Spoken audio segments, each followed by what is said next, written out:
Welcome everyone to today's City Council meeting. We are grateful to have you joining us as we continue to hold electronic meetings. Welcome to the members of the public who may be watching our usual video feeds online. Even though we are not in person, this meeting is still considered an open and public meeting. As many of you know, there is no public comment during a work session. However, please join us for the 7 p.m. formal meeting tonight to share any comments. Your feedback is always welcome, and you can share that with the City Council anytime by mailing us at P.O. Box 145476, Salt Lake City, Utah 84114, emailing us at council.comments@slcgov.com, or by calling our 24-hour comment line at 801-535-7654. With that, we will move on to our work session items. First up, as always, thank you, Madam Mayor, for being here. And I will turn the time over to you for updates from you and your team. Thank you, Madam Chair. And I know that Bobby has a slide deck for us. Thank you.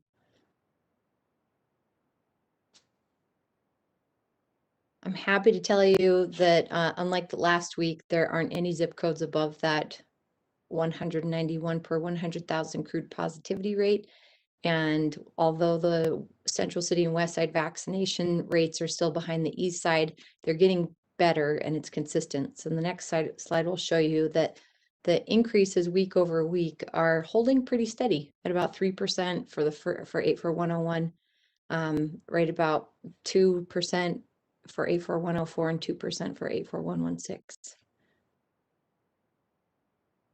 Here's those county demographic numbers for rate of vaccination.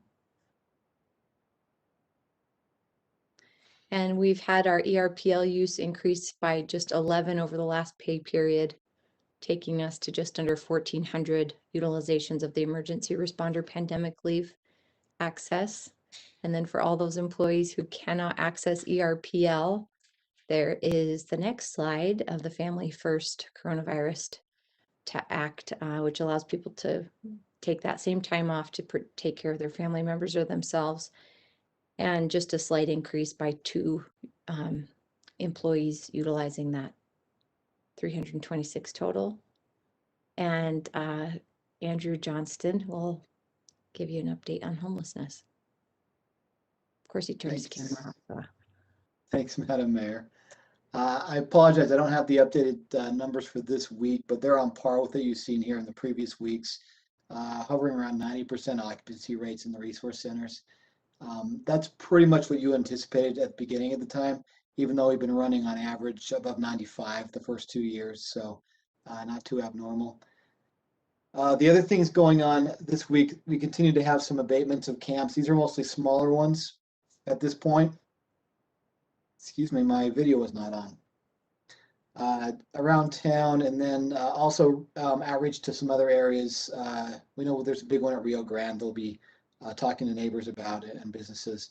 And on that street on June 12th, there will be a vaccination clinic, basically a big party, maybe you'll put it that way, where we're going to have a lot of entertainment, food. The idea is to get as many folks who aren't vaccinated among the unsheltered or homeless community there. And the Johnson & Johnson vaccine will be available for vaccinations immediately and other resources at the same time. So look forward to that coming up. The other thing that's been happening is Volunteers of America continues to do vaccinations through the health department to the unsheltered community every week. And there are some other camps they're reaching out to across the city. And the last thing perhaps today is some of you may know kayak court did take place, and some of you were part of that. And there are plans to do another one as well this month. More information will come forward soon to you all. Thanks, Andrew. We have an update on policing, police department staff numbers.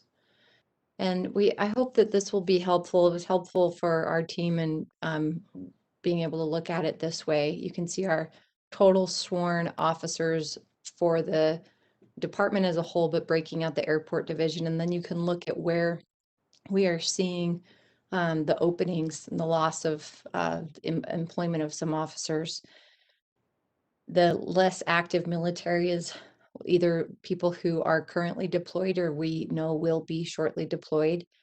And just in the last week, we have been made aware that we'll be losing 15 officers to the new police department in Taylorsville, and have come to understand that they're able to give an $8 to $10 per hour pay increase to some of our officers who are leaving. So while we've been hearing, $2 difference in pay being justification for some officers over the last year to leave Salt Lake City, it's actually quite a lot higher with Taylorsville. So that comes to, and of course will be part of the compensation conversation that we are engaged in right now through negotiations with all of our labor unions, but that's not the subject of this update today. But we wanted to show you what those hard numbers are looking like right now. I think I've got one more slide on this. When it comes to our lateral hiring, you can imagine that those same laterals are looking at Taylorsville.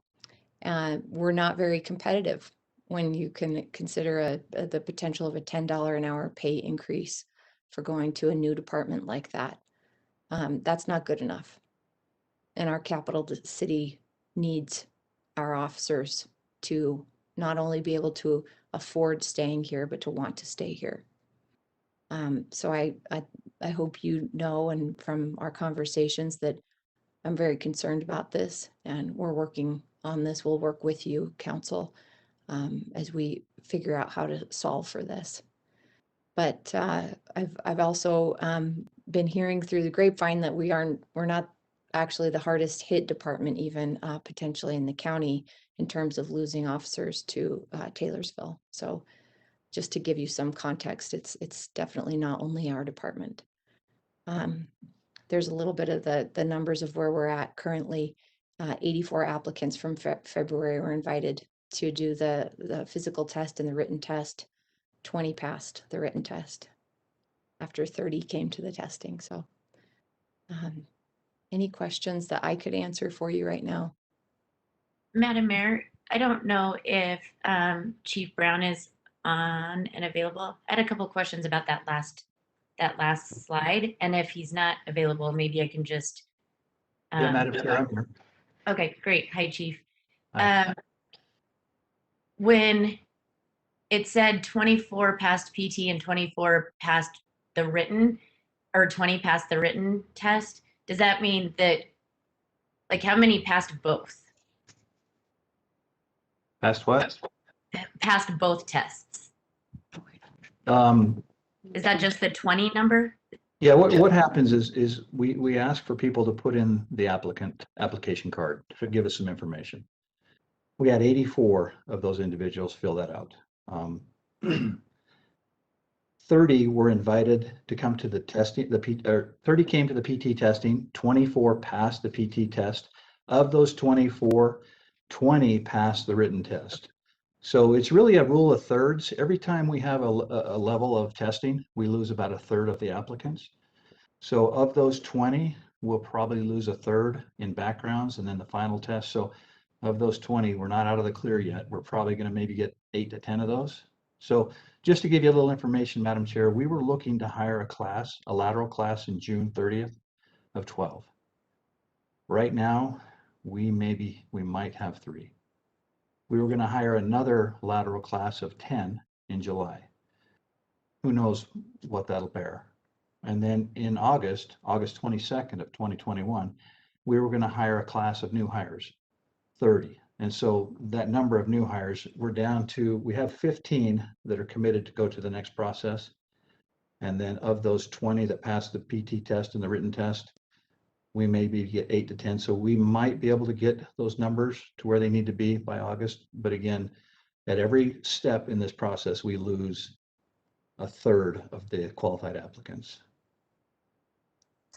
Thank you, Chief.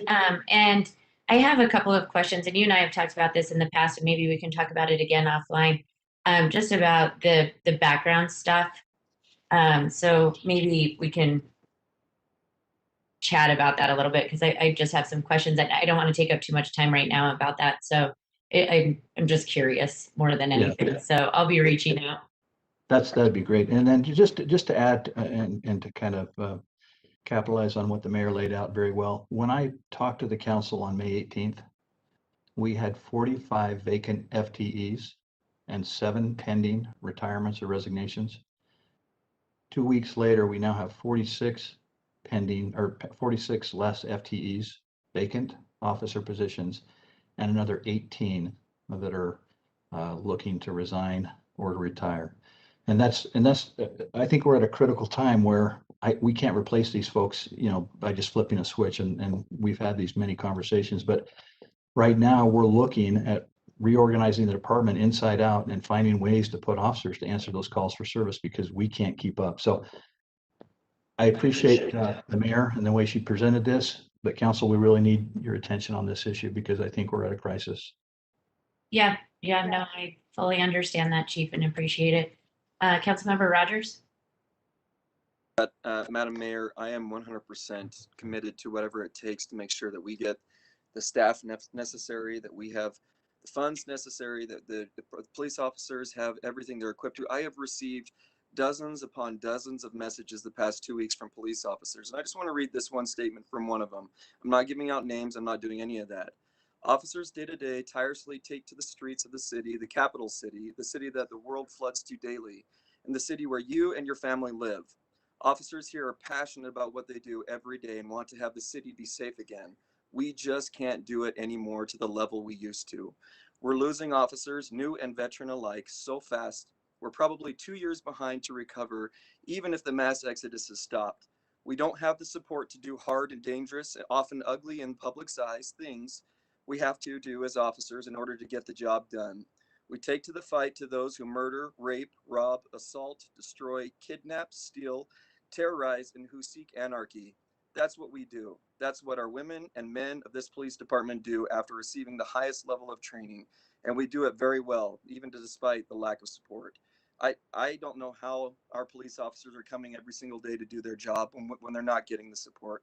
They're not getting the things that they need. And I am 100% committed. And I hope the rest of the council is too, because it's unfair. That's what we should be doing is public safety. We should be maintaining that high standard. We need to make sure that our officers are being paid, that they're being trained, that they have every single tool that they need to do their job.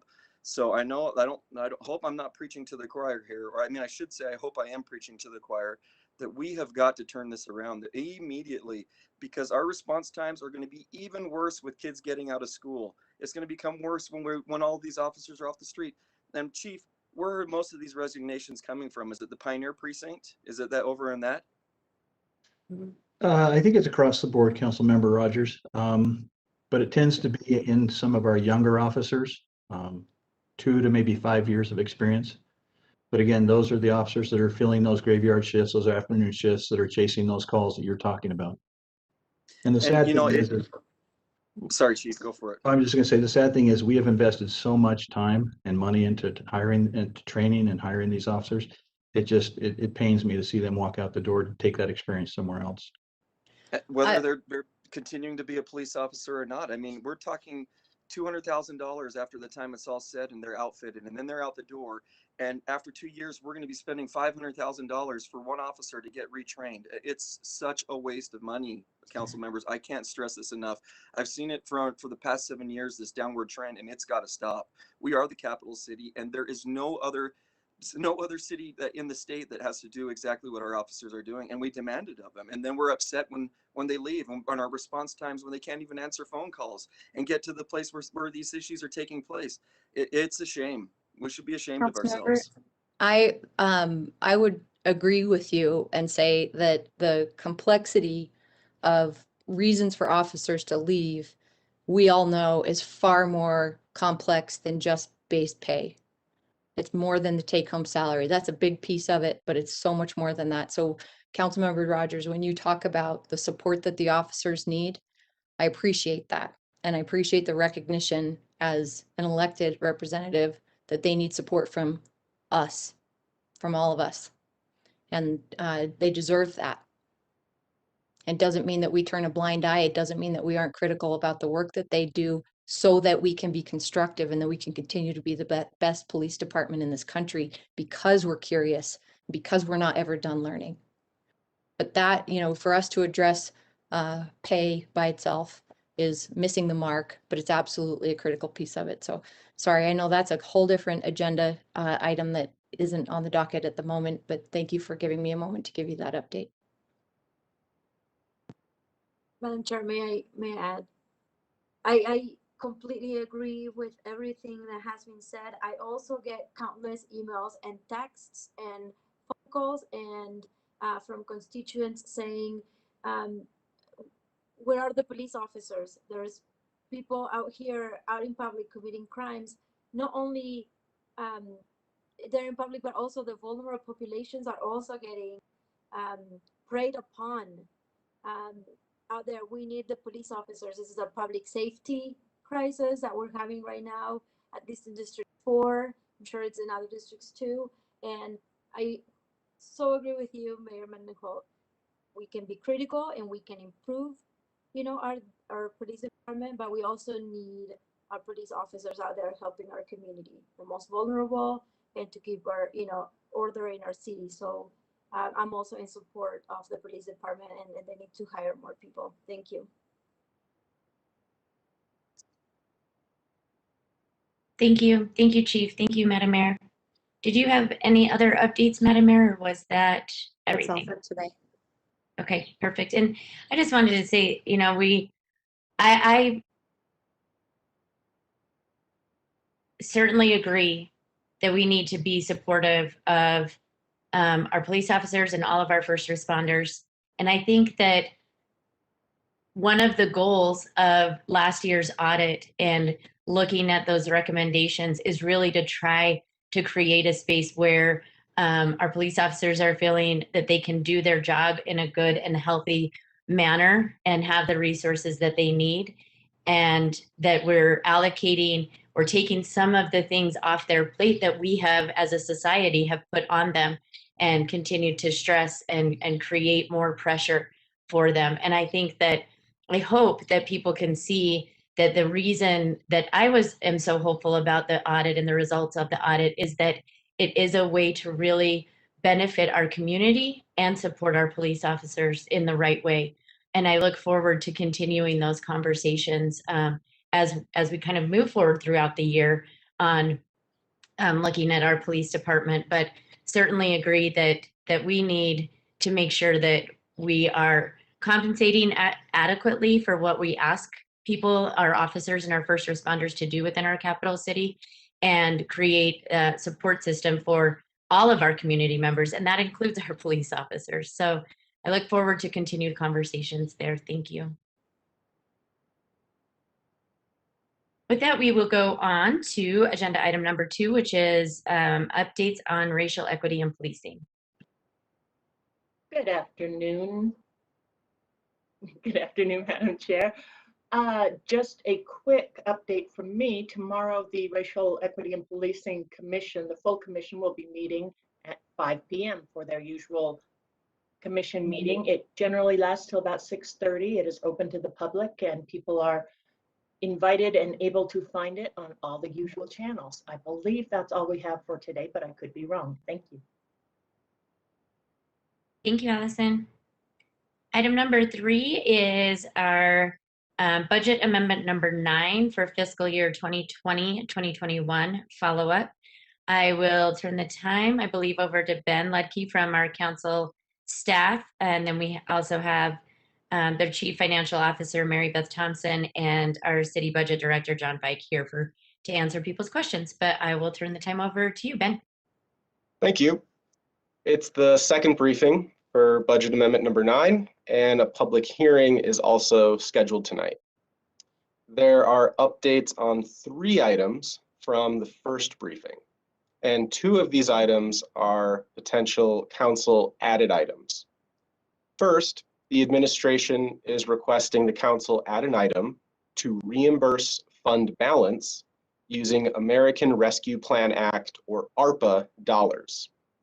The reimbursement would be almost $1.2 million, and it would be for some of the employee bonuses you approved in budget amendment number 7. The U.S. Treasury issued guidance on how ARPA dollars can be used after the administration transmitted budget amendment number 9. That guidance identifies bonuses as an eligible use if the city employee is non-teleworking, so in person, and if their duties are to continue the operations of critical infrastructure, as well as health and well-being of their communities. There's a significant amount of interpretation in that description, but after reviewing all of the bonuses that were approved in Budget Amendment number 7, it was $4.9 million. Of those, $2.5 million is eligible. The administration is recommending a lower amount, the $1.2 million, not the $2.5 million. Bobby, can you screen share the table on page 1 of the staff report? This is a table from the administration, and you'll see there's a column for in-person. Those are eligible for the ARPA dollars. The other column is remote work, which is not eligible. The two items highlighted in green, one for the general fund and one for the RDA, add up to the total reimbursement for the general fund, just under $1.2 million.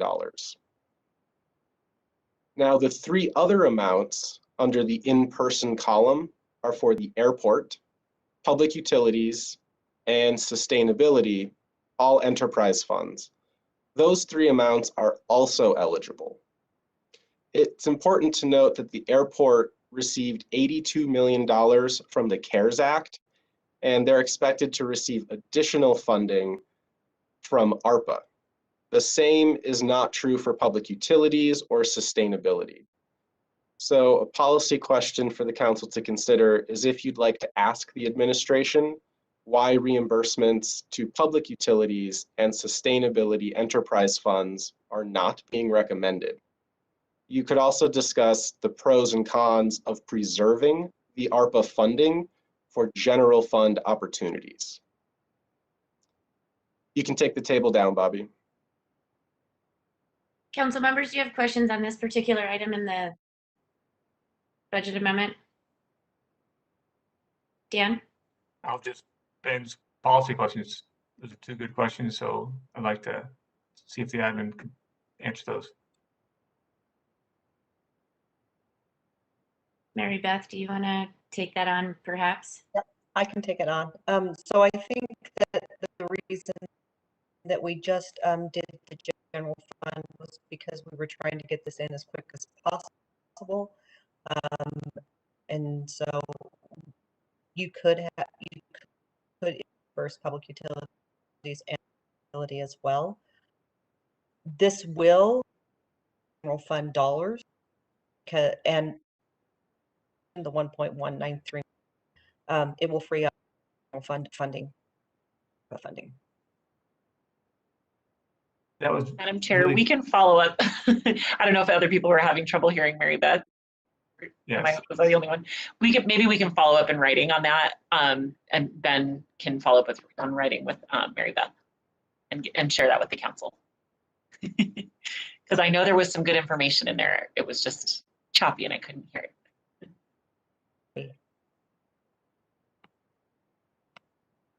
So we'll follow up on that. As I mentioned, the public hearing is tonight. A vote you don't have to decide this evening.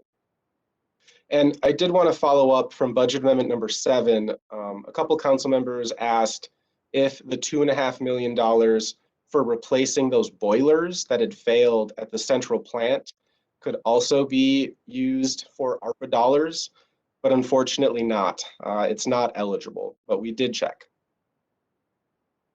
And if you have more ideas about using ARPA dollars, feel free to let staff know, and we're happy to run down all of those ideas you have. Thank you, Ben. Let's move to the next item. This is the Salt Laker card. There's $680,000 remaining in the council approved budget. At the last briefing, you talked about the importance of spending all of these remaining CARES Act dollars before the September 2021 deadline. And there were two options you discussed: changing the eligibility criteria and/or provide a second round of $500 payments to the existing debit card holders. the administration is recommending the second option, the second round of $500 payments. If the council approves that option, then the existing cards being reloaded with $500 would spend about $600,000. The remaining $80,000 would be used on new cards, as well as program administration costs. Those are mostly to the nonprofits that are working with the individual households that are receiving the cards. If the council wanted to change the eligibility criteria, then the administration may need to contract with new nonprofits, who would then need to reach new households that qualify, and they would have less than 4 months to spend the full remaining budget. We would also need to identify what populations would be targeted under new criteria. So under either approach, it would be a council added item to approve the new scope for how to spend these funds. So the policy question is if you'd like to discuss with the administration which approach is preferred, or if the council already has a preference between changing the eligibility criteria or doing a second round of $500 payments to the existing cardholders. So, quick question, if I'm reading this correctly, when I went over it earlier today, if we do a second round of $500 payments, that still leaves $80,000? Correct. Okay, so either way, we need to spend $80,000. I guess my question would be to your policy question to the admin, which is easiest to spend, you know, $680,000 in 3 months in the way that we sort of want to. Madam Mayor. It was such a labor on those community organizations' part to make the connections with the individuals, which is part of why we recommend reloading the cards, because that work of the relationship building is already there. And we know that the populations who we've focused on with these dollars have been the hardest hit throughout the pandemic, and that recovery is not done. And they are still, you know, getting through economically and from a health perspective. So the balance, though, Madam Chair, that you astutely point out could be made available for them, for those community organizations to continue to sign or offer cards to new clients that they haven't yet connected with, of course, or the council could see to put that money somewhere else, but it would just keep that door open for the organizations to keep spreading the word. Thank you, Madam Mayor. Council members, any other questions on this item? I mean, I don't know if it's helpful to do a potential straw poll on, I'm trying not to get in the habit of doing straw polls on everything, but it seems like this is one of those things where we may need some policy direction so that when we do approve the budget amendment, the administration sort of knows what we're intending. So it may be helpful to do a straw poll on how council members feel about this money and which direction we want to go. I mean, are there thoughts, ideas? Madam Chair, I like the idea of reloading the cards of the current ones at $500 and then giving the community council or community nonprofit organizations the other 80 grand to find new clients and spend that money. So I agree with that. That sounds like a straw poll to me. If it sounds like one, let's make it one. There we go. So all those in favor of the reloading of the $500 and then keeping that 80,000 with our communities so that they can continue to connect with people, show your thumbs. Okie doke. There we go. That's unanimous.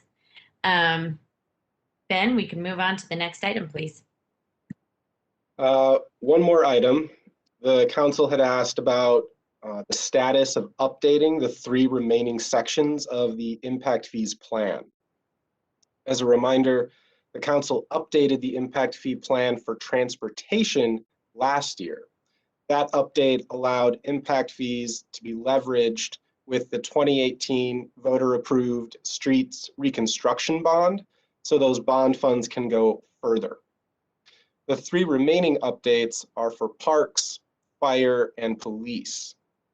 The impact fee consultant did finish draft updates for the fire section and the parks sections.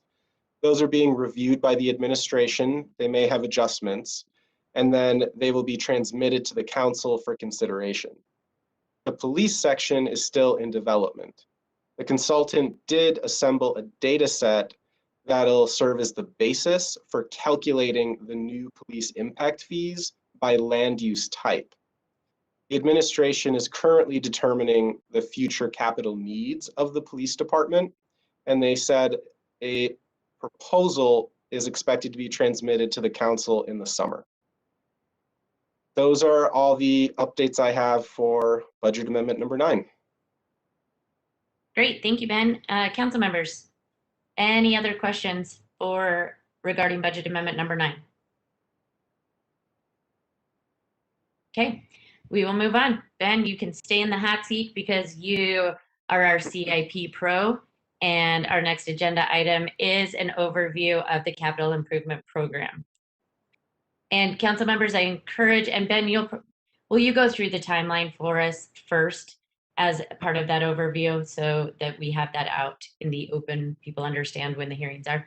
Thank you, and I'll turn the time over to you. So the timeline that you just mentioned, Madam Chair, is the council approves the overall funding for CIP and debt payments as part of the annual budget, which is what you're expected to be voting on later this month. The project-specific funding is discussed over the summer and must be approved by September 1st. There's also a dedicated public hearing for CIP in the summer. I believe it's July 13th is the one that's coming up. So when members of the public have specific comments about a project that they want funded, those discussions by the council will be at the July and the August meetings. The total proposed fiscal year 22 budget for CIP is $34.7 million. This is $5.5 million or 19% more than last year. This is caused by including the county quarter cent for transportation and streets into CIP, which the council requested last year. The other major contributing factor for the year-over-year increase is impact fees are going up from $5 million last year to $8.2 million this year. Now, of that total budget, almost $35 million, $5.7 million is unrestricted general fund dollars. These are the most flexible. They can go to any project. Then there's $18 million, which is from several funding sources, including impact fees, gas tax money from the state called Class C funds, as well as the county quarter cent I mentioned earlier. These 18 million are limited in how they can be used because of state law. So they're less flexible.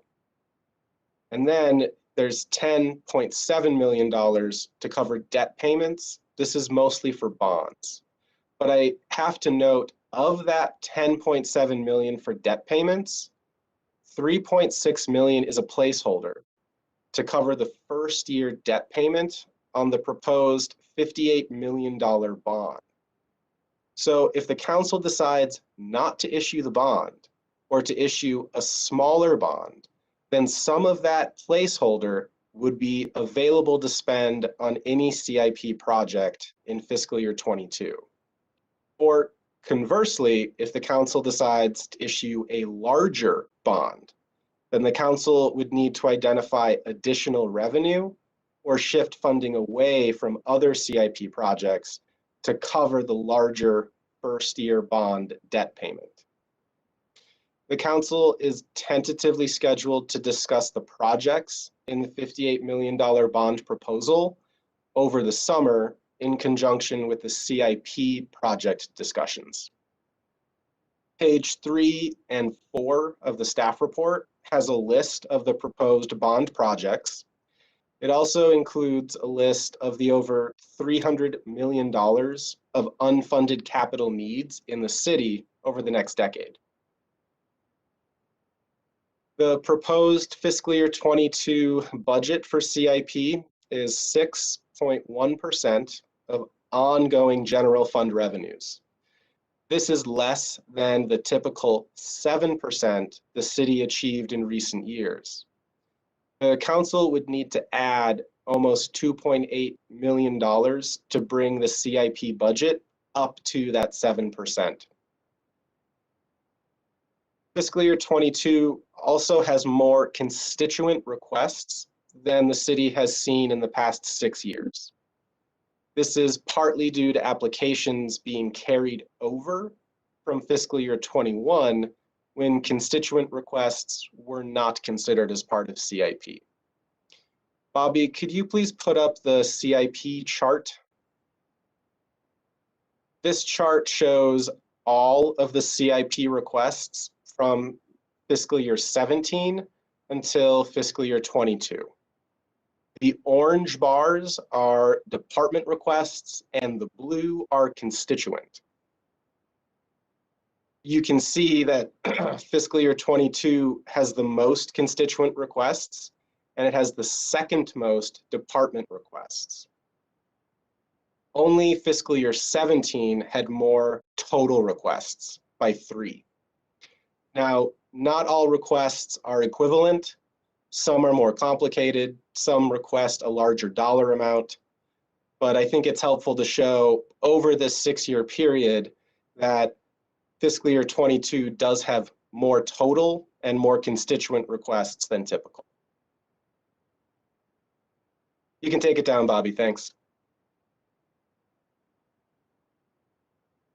You can find a summary of the proposed fiscal year 22 CIP budget in section D of the budget book.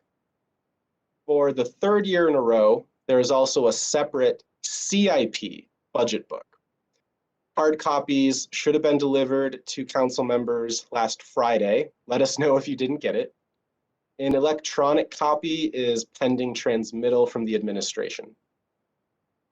New this year is a summary of the resident advisory board's scoring of each individual project.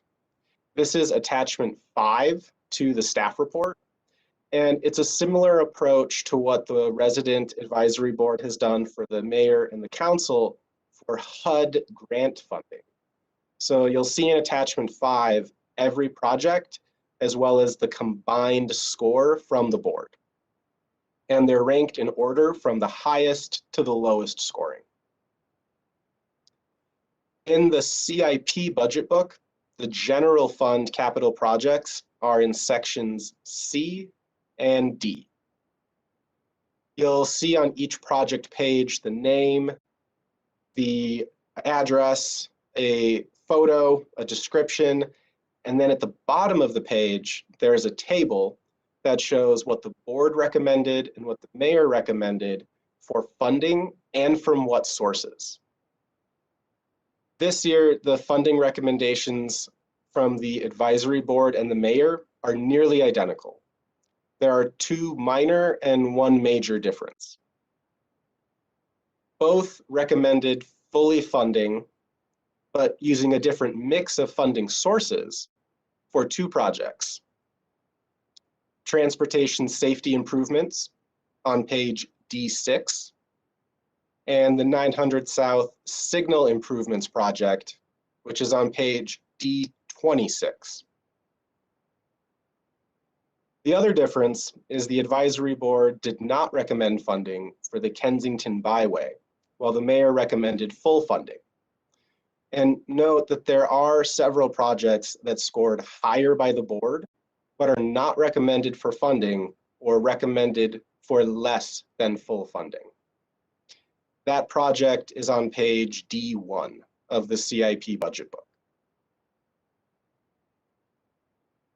There are several policy questions on pages 5 and 6 of the staff report on topics such as how to balance funding construction of new assets with the city's $300 million of unfunded capital needs over the next decade. Is the council interested in providing policy guidance for when to disqualify a CIP application? Making more resources available to constituent applications, in particular to address geographic equity considerations. With that, I'll turn the time over to Callie Ruiz, the CIP manager in the CAN department. Thanks, Ben. Good afternoon, Madam Chair and council members. Thank you for giving me an opportunity to go over a few highlights of this year's CIP. I believe there should be a presentation slide.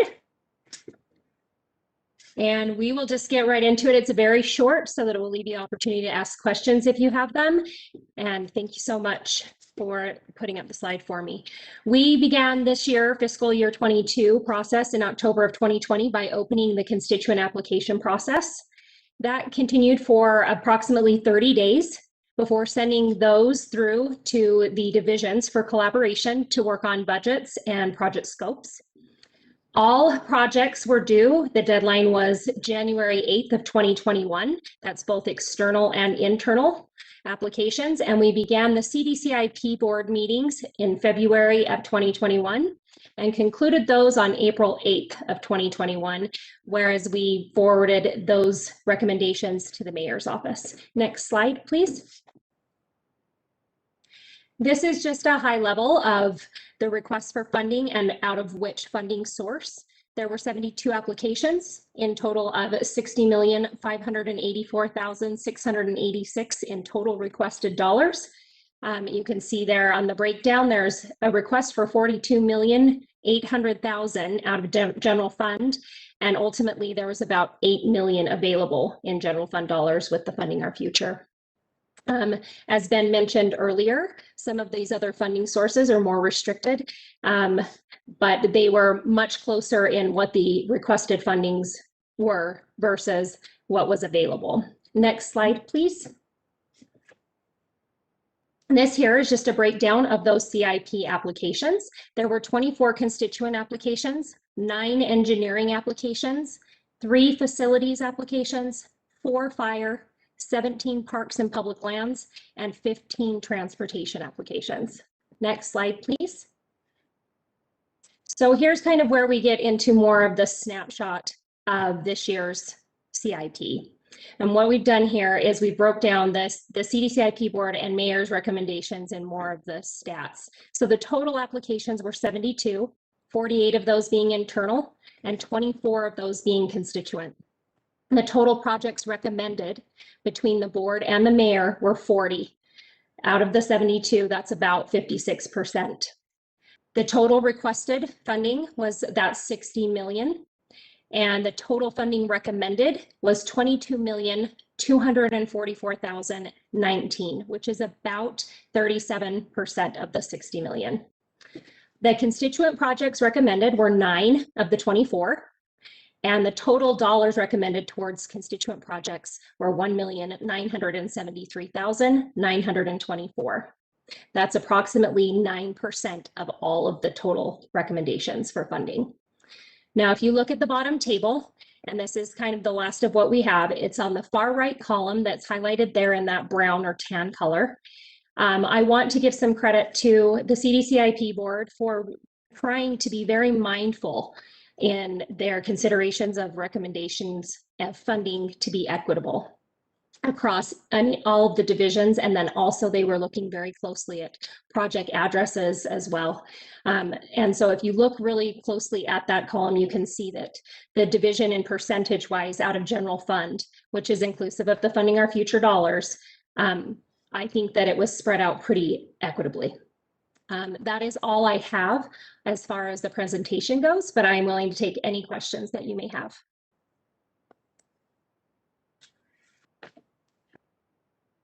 Thank you, Kelly. Also, it's good to see you. I haven't seen you in a long time. Council members, questions? Ben, did you have more to say? Sorry. Okay, then I'll turn it over for questions. Before I turn it over for questions, as far as the policy questions go, I think that they are excellent policy questions. And what I would ask is if we could just give this to the admin to come back with maybe some written responses, or we can have a further update on those questions rather than trying to go through those questions right now, simply because you may not have all the answers. I don't know if you got the questions beforehand or saw the staff report beforehand, but they are really great questions. And I think it's just more efficient if we give you an opportunity to go back and actually think about it and answer them with more detail, so that we're not like, oh, we'll come back in a little bit. So if I could ask admin and staff to maybe do that, then we can have an updated conversation with answers to those questions, if that's okay. Yeah, I'll reach out to Callie. I'm sure she's already looked at my staff report, and I'm sure she'd also appreciate more time to provide a written response.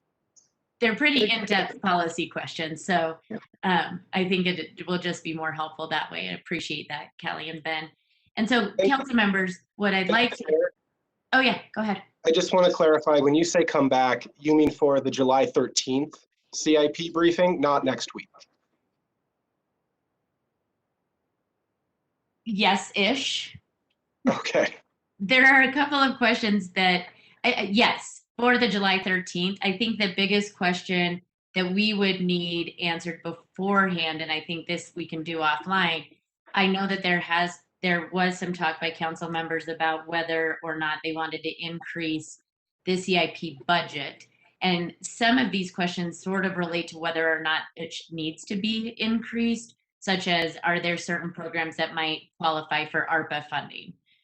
In which case, if there were, then we may not have that desire to increase the CIP budget, because we would know that maybe we can not fund something, but maybe fund it in the future with Arpa funds.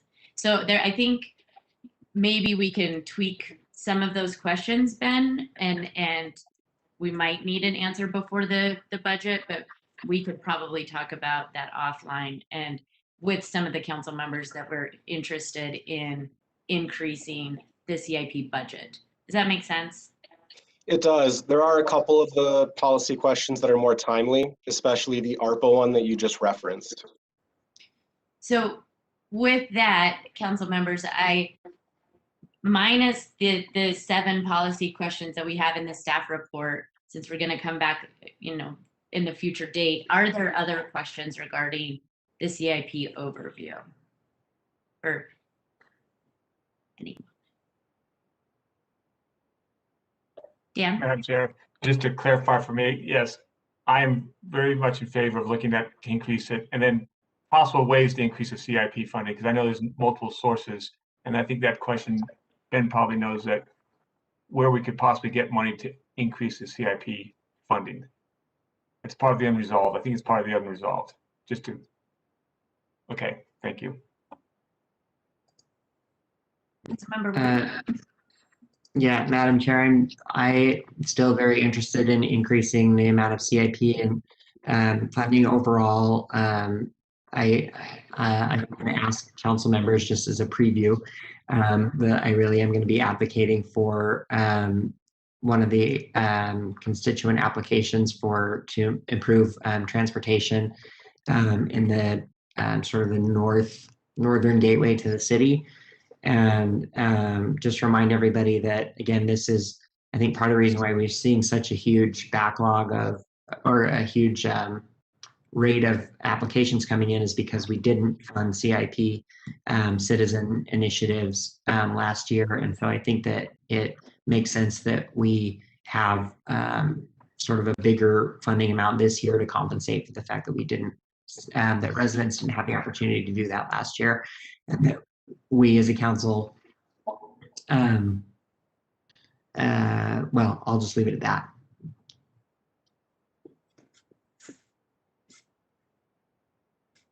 Are there other questions, comments?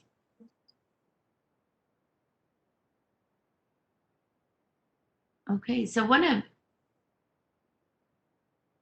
yes, that'll be a future discussion. I got to think through that in my head. Anything else on this item? Okay, so just to sort of recap, Ben, let's me, you, and maybe Callie and maybe Blake work together on some of those more timely questions, and we can throw some of those into that unresolved for the next time, probably next week when we have our council meeting, if they relate to the budget. Is my mumbling making sense? Yes, Crystal. Yes. Perfect. Okay, well, with that, we are cruising right along, council members. We are on agenda item number 5, and we're literally almost an hour early, so hopefully Chief Lieb is on and prepared. I know Allison is here, and Chief and Rusty, are they here? Do we need to? Hi, Chief. Yep. All right. Hey, Madam Chair, you mean I have an hour? I can go for an hour? Yeah, no. But we are early. It just means that we all might get a break today some point. Chief, thank you for being here. We are on the fire department budget. Jen Bruno is at the table from our council staff, and so I will turn it over to Jen. Thanks, Madam Chair. Just a real brief overview of the fire department, because I know the chief will go through things too. The main increase in the fire department budget this year is due to the shift of emergency management from the police department to the fire department. That shift was made in a budget amendment earlier in the year, although the sort of second phase of completing that transition is included in the budget. So it includes adding 2 FTEs and some other operational costs. So that's the main change in the fire department budget this year. For everyone's information, the fire department runs and administers the following services, which include fire prevention, CERT training, fire response, medical services, and now emergency management. Let's see, the other main highlight in the proposed budget includes using 6 months of American Rescue Plan dollars to fund an additional mobile medical response team unit based on some calls for service data that the department has been watching for the last few years based on council interest in expanding that program that currently operates just in downtown. And if the council wants to talk more about that, there's a whole bunch of information in the staff report on that, and the chief can provide more, I'm sure, as well. And with that, I'll turn it over to the chief to highlight anything else he wants to. Otherwise, over to the council. Thank you, Jennifer. I appreciate that. Good afternoon, council. Madam Chair, hope everyone had a great Memorial Day weekend. It's beautiful out there still. So as you know, we're ramping up for wildland season. That's kind of what we're busy with right now, and that's a whole another conversation. However, I want to welcome Clint Rasmussen. He's my financial manager. He's joining me here today. Good afternoon, Mayor, Chief Administrative Officer Schaefer as well. So Amanda, if you'd please put up my budget summary, I would appreciate that. Thank you, or Robert. So in essence, this is a summary version of our budget priorities for fiscal year 2022. They are in descending order of priority. And this is the way I presented our initiatives to the mayor several weeks ago. And I'll go over each one and answer questions as you see necessary. So number 1, as Jennifer alluded to, is our second half of emergency management transitioning into the fire department. So it involves a couple new pins, another of which they are 1 new captain and 1 additional accountant, as well as some administrative costs. So this would complete essentially our transition from going from a 6-person emergency management division within the city to a 10-person emergency management division. 2 of those people are already full-time employees of the fire department that we will be allocating into emergency management. And we've hit the ground 5 weeks ago, and we are running with it as we speak. So our second initiative for this budget year is a reimbursement of Salt Lake City Fire Department expenses incurred from medical and fire services to the airport. This is an increase essentially in our fire department budget for the direct costs that we incur for airport operations. We front the costs to the airport, and then they reimburse the city in the general fund. For the last several years, we have fronted an additional almost $750,000. You see the number right there, average, in addition to what our allocation is for our airport budget. And we don't receive those monies back. As I said, the airport reimburses it all, but it goes back to the general fund. So we end up subsidizing that, and we end up robbing from various fire department divisions to account for that. So we're asking for an increase in our budget of approximately half of what we've been incurring annually over the past several years. So our third initiative in order of priority is emergency management office build out. As I said, we're going from a 6-person emergency management team to a 10-person emergency management team. And we did not have shared workspace or even additional, a couple of additional offices to accommodate those people. So we have identified that space, and we are working hard with public services to initiate that build out and that construction. And we're in the design phase right now. Our fourth initiative is, as Jennifer discussed briefly, is Mrt Expansion. It's noted that this wasn't one of our top 2 or even our 3 priorities, but it is something I think that the city ultimately would benefit from. We are seeing additional service demands moving from the west side of Salt Lake now to the south part of the core of the city, over around the ballpark area and west. So we see a benefit to having an additional MRT team that is a two-person fire department team in an SUV operating in that area. Because Station 6 on the west side, which is on Indiana at about 9th West, and Station 8 right next to the ballpark, they are incurring the vast majority of the new service demands. And many of those calls are low acuity, which could be addressed by an additional MRT. We estimate that another MRT would probably see approximately the same number of calls that our current MRT is seeing, which is about 6 a day. And that adds up over the course of a year, certainly in fuel costs and maintenance costs, and it allows our heavy apparatus to remain in-house for calls that they're needed on. So we see a benefit for that. The last 3 initiatives I presented weeks ago, new apparatus equipment. We have not been fortunate enough to be awarded additional funds to put new equipment on our new apparatus. We're receiving 3 new apparatus this year. We received 3 last year. We've been using used equipment, which isn't ideal, but of course we understand there are many needs throughout the city. Our 6th initiative was community health case manager. That would assist our community healthcare paramedics, which are 2 firefighter individuals that are out in the community trying to get appropriate services to a lot of our customers that call repeatedly 911, which probably maybe is not the ideal resource for them in their specific situation. So whether that's substance abuse help or mental illness help or just trauma, we try and get them the more specific and more detailed help that they can use. So we don't end up sending heavy apparatus or even the medical response team out repeatedly to those individuals. So that would be really beneficial ultimately. And then the last was battery powered extrication equipment. We have started this program. Approximately 1/3 of our equipment is now battery powered.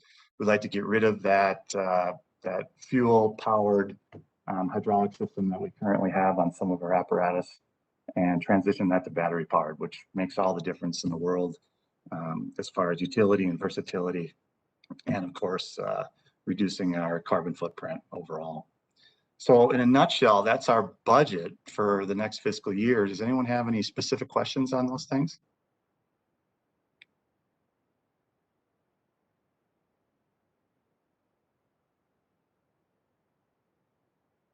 Madam Chair, Sorry. I had a lot of questions today.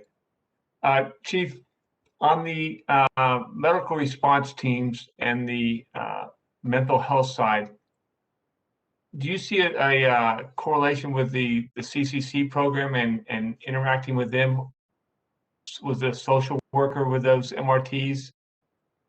Because you respond to a lot of 911 and maybe some mental health issues. I do, Councilmember Dugan. It's a good question. We've been working on that now for several months. I see a place for social workers in the fire department.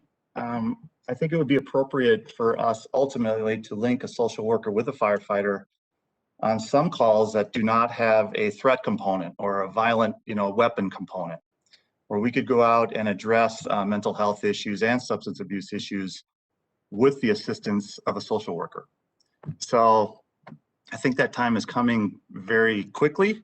I think it would be a good resource for the fire department to have. I think it makes all the sense in the world. However, I think we would still need to have a separate component where the social workers are responding with a police officer, because in some situations, safety is obviously a concern.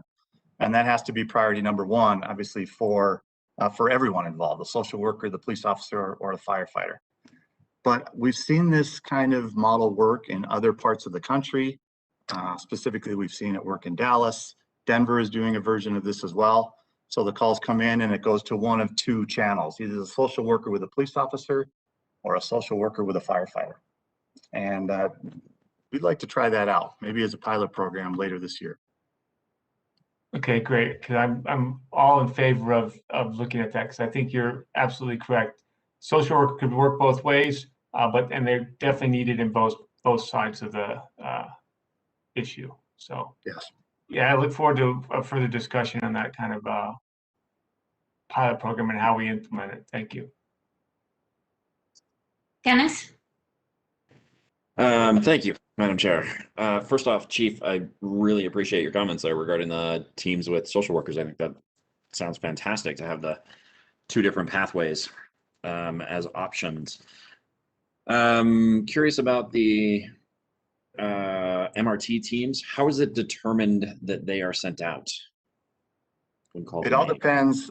Councilman Ferris, good to meet you, by the way, on virtual at least. Likewise, thank you. It's the way the calls are coded. So the disposition codes, the software that's used in SLC 911. The most common MRT call would be a person down. A traveler drives by. It's a very common call. They see someone on the sidewalk or on a property laying on the ground, and they don't know their condition. They're worried about that, but they also don't have the ability to stop and check, or they don't feel good about stopping and checking. That's the most common call. We also see a lot of sick persons. So the MRT would get dispatched to that. Motor vehicle accidents that are not on the freeway. That's a common call for the MRT. And some substance abuse as well, if there is not an issue with the patient breathing, difficulty breathing. So that's the vast majority of those type of calls. And the MRT could definitely assess patients with symptoms such as that repeatedly. So that's handled through dispatch. How many current MRT teams are there? Just one, and it operates 6 days a week during the daylight hours, essentially from 7 in the morning to approximately 8 o'clock at night.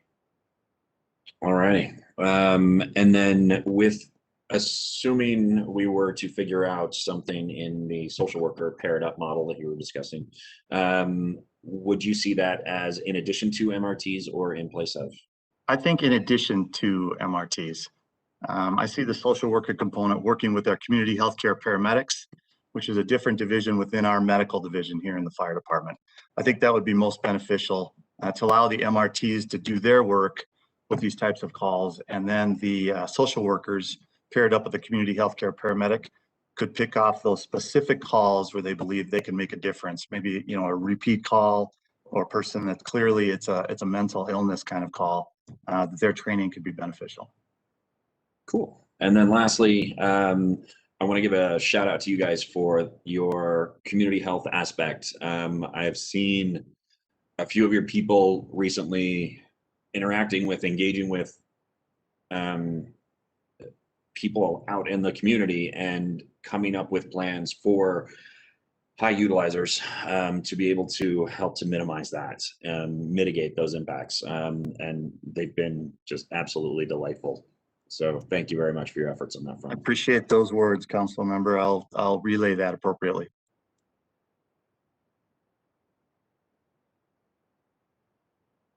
Other questions, council members?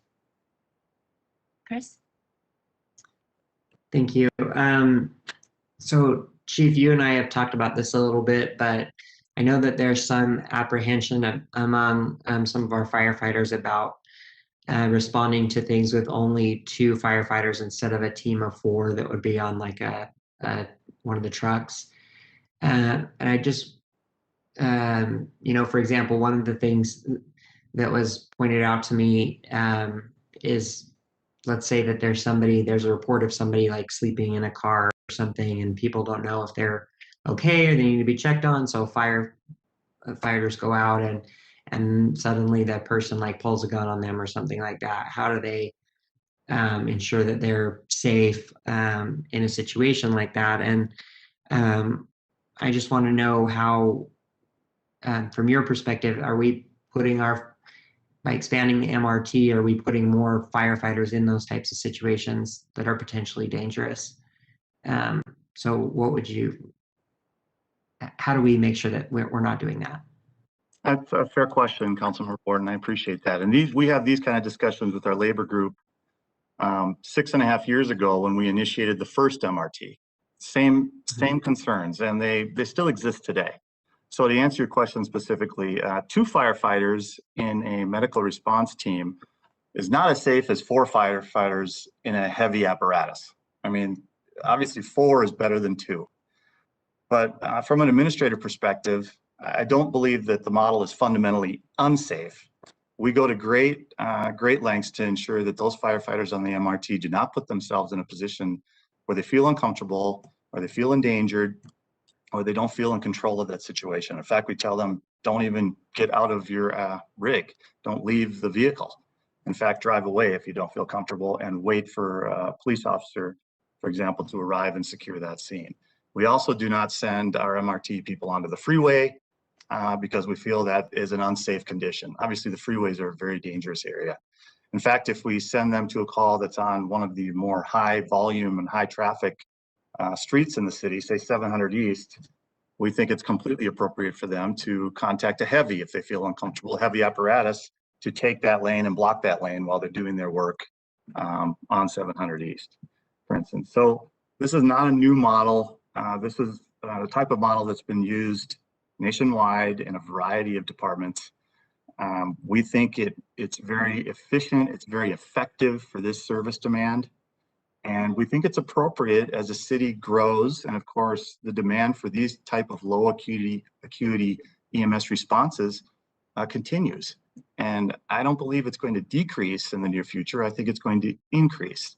So I think if it's done appropriately, it's done intelligently, and it's done with a priority of safety for our firefighters always in mind, which is of course my #1 priority, and it's the #1 priority of my staff and our local labor group, of course. I think it could be done well, and I think it ultimately is a great benefit to the department. Certainly reduces the burnout in a variety of these stations that are going nonstop, 24/7. And many of the firefighters, quite honestly, appreciate that, because burnout is a real deal, and lack of sleep, stress. This job is tough on everyone, particularly those that have other concerns at home, not just at work. So if we can relieve some of that stress, and this model helps with that, I think it's a win-win for the city. Yeah, I mean, the model makes a lot of sense to me, and it seems like it's been, from what I've heard, very successful. I just want to make sure that, and I'm happy to talk more online or get more details or offline and get more details offline. But the biggest concerns with this are making sure that we're not compromising firefighter safety any more than the inherent risks of being a firefighter.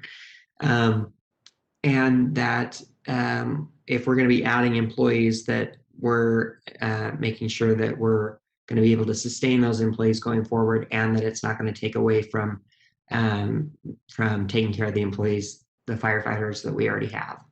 So Those are my biggest concerns, and I do appreciate the presentation. I think we can talk more offline about some of the specifics, but that's what I'm going to keep harping on until we're ready to pass this whole budget thing.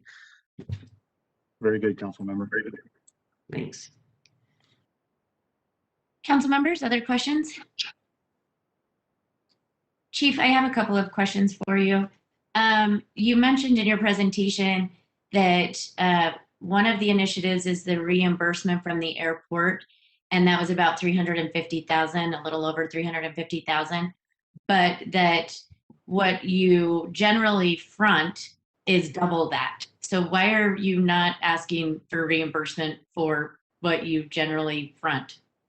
Honestly, Madam Chair, I just, we wanted it to be more palatable for the mayor's office and the council. If I was able to, secure 750,000, in which case that would resolve essentially the burden that we currently experience, that would be great. But I try and moderate, the asks with the demands across the city. Of course, I know they're real, and I try and be reasonable. So that's the answer. And Madam Chair, if I could just chime in just from to orient some new council members, especially the general fund model in some sense is kind of built on that philosophy, right? Building services collects fees that they don't keep, right? They're all put in the general fund pot and then they're divvied out as the policymakers see fit in terms of what the needs for the general fund are. And so there's always a balance of reflecting the costs, the real costs that are borne by the departments, and then the revenue that they bring in. So. I mean, I guess I understand that. It seems, do we often have other departments front costs for services and then they don't get reimbursed for those costs? Frequently, yes, not in the direct reimbursement sense, right? The general fund is reimbursed for all of the costs borne by all the departments. So any administrative fee is not reimbursed directly to the finance department. It's sort of aggregated and then the whole general fund aggregates it back out, right? So yeah, that's actually, it's more common for departments not to get direct reimbursements. Interesting. And then this may be a question, Jen, that for you and or Ben, because it's an impact fee question, or admin, I don't know. When are we talking impact fees? Did we do that already? But one of my questions is whether or not and I know we did this in agenda item number 3, that if the fire impact fees include apparatus, the new plan will be including apparatus. And if it does, then can we on the apparatus, and then does that for impact fees, does that include the maintenance and or the other things like the chief was mentioning that apparati need? Impact fees can't be spent on that stuff, unfortunately. So that's a statute thing. One thing we did flag though is that there's no prohibition against the funding or future dollars being spent on equipment. And so to equip a fire apparatus, now that fire is an allowed use of funding or future. And so I believe the chief was going to talk to the fleet division to see if it would work to fold that into the 4 million that's being proposed to transfer to the fleet fund for fire apparatus. And I think we're going to follow up on that. Okay, perfect. Thank you. Yes, Dan.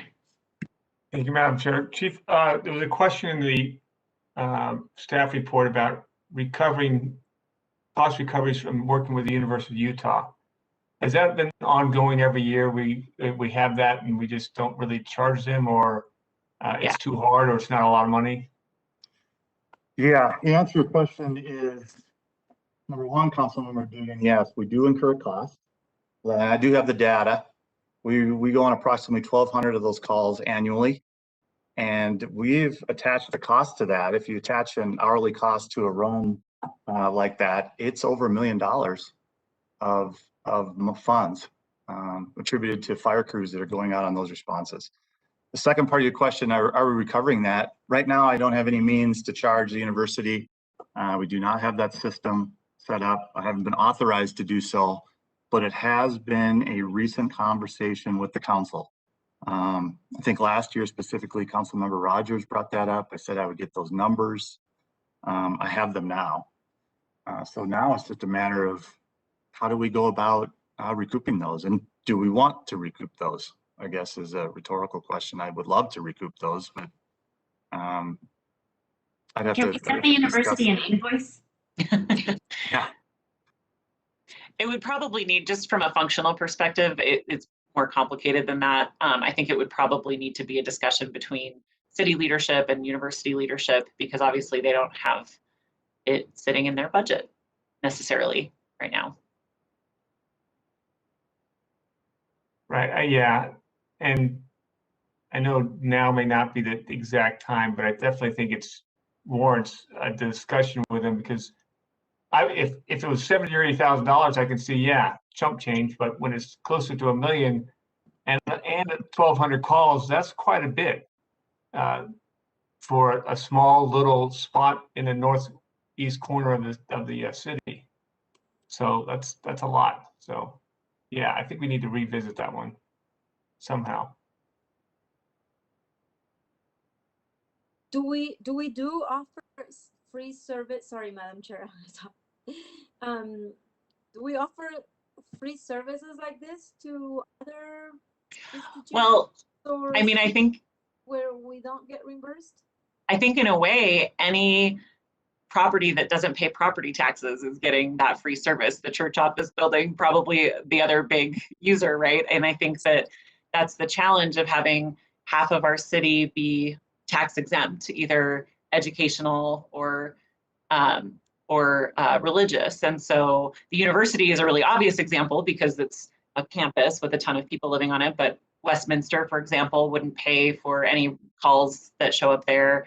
I think that the university is unique in that it has such a quantifiable impact, right? It's a little easier to quantify than, you know, a downtown office building might be, where, you know, maybe you have some years are higher volume than other years. So I don't know, it's an interesting, it's something that we constantly struggle with in terms of tax exempt properties and how to recoup the stress that they put on the systems, right? Because it's not just fire calls, it's all the road driving that, you know, all the people who work at the university do, and, you know, that kind of thing. So there's no perfect solution for that yet. Yet, yeah. But I'm sure the chief has a list of properties that he's had to go and provide service, and that are, like you said, institutions or tax exempt or something like that. Like, can we see something where our services is going? Is there any way to see how many, the volume of calls that you get, service that you get? Definitely, Councilmember Valdemaros. We the fact is we respond to virtually anyone that calls free of charge. The only reimbursement we currently do, cost reimbursement, is when we have a hazardous materials call, for instance, and we use a lot of specialty equipment, specialized suits, which are very expensive to the fire department. And those reimbursements are a soft bill, as we say. So a lot of times we'll bill the company, say it's a chemical company, we'll bill them for those costs. Sometimes we are reimbursed, oftentimes we are not, and then it ends there. But virtually all the other entities that we respond to are free of charge. That includes, as Jennifer said, the church, and includes Westminster, includes the University of Utah. And yeah, I mean, there's a lot of funds there, a lot of hours, a lot of time that the firefighters are on scene that they're unavailable for another emergency. So that is the case, but we currently do not expect reimbursement from the vast majority of our customers. Darren, one moment, please. Cindy popped on. Cindy, did you want to add something real quick before I get to Darren? Yeah, just two quick things. One is, another reason the university is unique is that they are providing their own police service. So they fund their police service, and the city taxpayers fund the fire and emergency medical services. So that is unique, and that some council members in the past have thought that that could help open up the conversation with the university. And then the second thing is, there is an ordinance that I believe requires the department to bill for those certain hazardous materials categories. And it sounds like maybe that ordinance needs to be updated, because if they're billing but not getting any response, then maybe if the council wanted to, we could look at that. I know there have been a number of hazardous material calls related to the university and research park over the years. Then Chief can correct me if that's wrong. But right now also, yeah, and also the city RDA is looking at the possibility of collaborating with Research Park. Research Park is also part of this. They do pay property tax to some extent, but they are, you could reference them in the conversation. That's it. Thank you, Cindy. Darren? Yeah, thanks. I appreciate that we're starting this conversation. It's kind of a new thought, but one question just for so I understand how the pieces go together. Do we collect sales tax from concessions on the University of Tech campus or at the stadium or anything like that? Not typically. As a tax exempt institution, I believe that covers most things, although I could double check and make sure that there's not some nuance. There are taxes on for-profit activities, and that's what Cindy was referencing with regard to Research Park, to the extent that it's for-profit institutions. Yeah, I'd have to double check on the concessions, because that would seem to be a revenue-making business, but probably not like the bookstore, for example. Okay, great. And I appreciate that, because if we're not getting property tax or sales tax from any of that, then it really truly is just a subsidy from the Salt Lake City residents to yeah, and we've done analysis before about, like, someone who works at the university might be inclined to buy lunch, off campus, or go downtown and spend a little money. But the amount of money they'd have to spend to offset the cost of services for that person to occupy the city is quite high. Great. Yeah, I mean, I think this conversation is worth starting with those partners, but I mean, I guess I also do want to understand that the university is a partner to the city in a lot of ways, and I think it's good for the city that we have the university. Of course, I'm sure everybody agrees with that, but so we have to make sure that we are treating them as partners. But yeah, it makes sense for us to start this conversation. Thanks.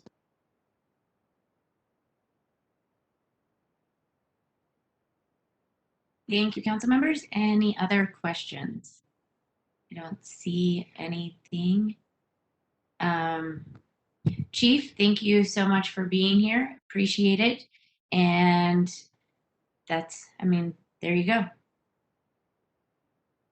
Thanks, Madam Chair. Thanks, Council. We'll move on to item number 6, and that is our legislative intents and interim studied items. Just so we are early a little bit, and then after this we'll take a little break, because then we're getting into unresolved issues. I feel like we all need a little break before we get there. So I will turn the time over to Allison to go through our prior legislative intents. It's all yours, Allison. Thank you, Madam Chair. This is just for the newer council members, and maybe the ones for whom budget season is a blur, which is certainly true for some of us staff. This is one of 2 briefings that the council holds on the legislative intents during the budget session. During the budget season. On Thursday, this coming Thursday during your meeting, you'll discuss potential new legislative intents for FY52. But this briefing today is where you review the administration responses to previous year's legislative intents that remain open from before, and decide how to proceed on each of those. So this year, the administration provided responses to the FY21 legislative intent statements that the council adopted in FY21 in the mayor's recommended budget. But unlike previous years, I'm sorry, my notes are just really bad. I better just ad lib. So the administration responded to the FY21 legislative intents in the mayor's recommended budget, but there was a transmittal sent on May 28th, which included the administration's responses to the previous years, that is previous to fiscal year 21's responses. So there were two separate places to look for the originals of those legislative intents and their responses. So Madam Chair, the question here, I guess, is whether you'd like to go through the list of the titles of the intents as we have in past years and just ask council members to flag whether they disagree with a particular staff recommendation. And these staff recommendations are bolded next to the title in the staff report. Or rather, they could flag that, and they could flag if they would like to ask for additional information from the department chair for whatever the responsible department is, or in other cases, the mayor's office. Is that the way you'd like to proceed, or do you have other ideas?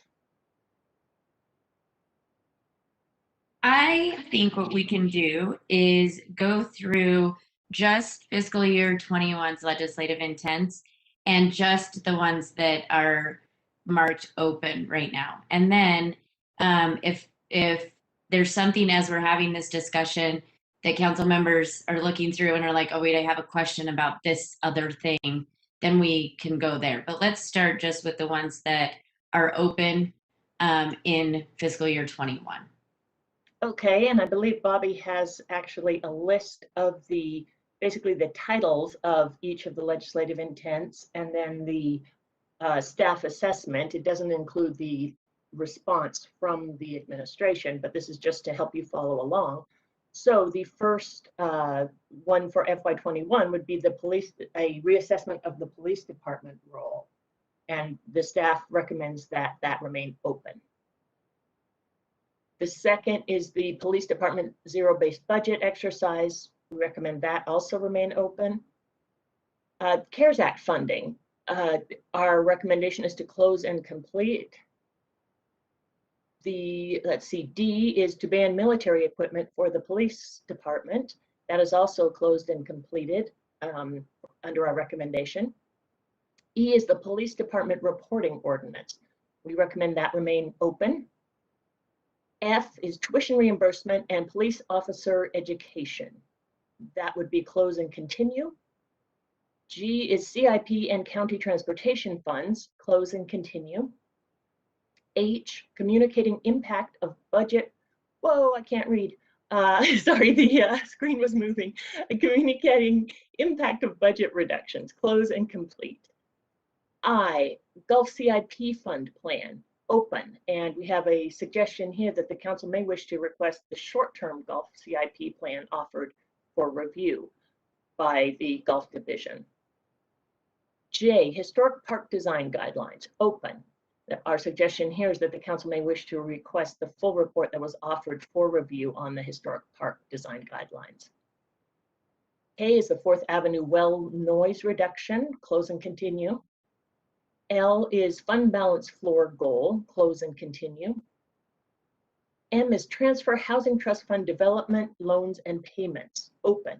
And we request here that the administration mentions a need for clarification from the council and board on the proposed new structure and other modifications of this transfer. So the council may wish to schedule a briefing for that purpose. Let's see. And right, N is calculate RDA legislation impacts. The full intent is written below, and staff suggests that remain open. And finally, O for decriminalization review of city code, and that too would remain open. And that's all of the FY21 legislative intents. Great, thank you. Council members, do you have questions on the fiscal year 21 legislative intents or any of them? So one of the things that I noticed from the legislative intent FY20 is the, so I kind of am trying to consolidate our legislative intents. And the park ranger program was in the open schedule of discussion on this. And we also have a legislative intent up in FY21 Part A, where we're talking about the police department role. So I think that, and the park rangers are mentioned there. So I think like, it feels like we can take it off the FY20 list and just, we know it's in the FY21 list, and we need to have a discussion on that. And I believe we probably will continue having discussions on that as we continue with the budget. So there's that one. And there was another one, and I wrote it down. The other thing I want to just briefly say is, if Katie Lewis is on here, I just want to like grab you and kiss you, because I'm so excited about the legislative intent O, and that we're going to have some law students working on that code and that project. So thank you for that, because I think it's going to be beneficial as we continue our talks about criminal justice and all of the things that we've been talking about for the last 18 months. So thank you, thank you. That was exciting to read last night when I was preparing. So that's, I don't know, council members, do you feel the need to go through any of the other legislative intents from, there's a few questions here. Oh, the other thing I was going to mention is, yes, I do think we should schedule a briefing for the Housing Trust Fund discussion. Obviously, after the budget, July's probably already filling up, so maybe we can look at like an August agenda to have some clarification there. I know there was and has been a little bit of confusion about some of the money that's still in hand versus payments and things like that. So it's probably wise to have a pretty good discussion about that.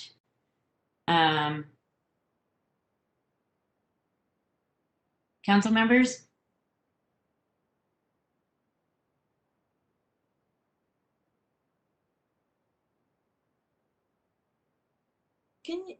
Would it be okay to share that last the 21 legislative intent PowerPoint page? Just to double check on. No, I think on the second. Keep going, Allison. One more down there.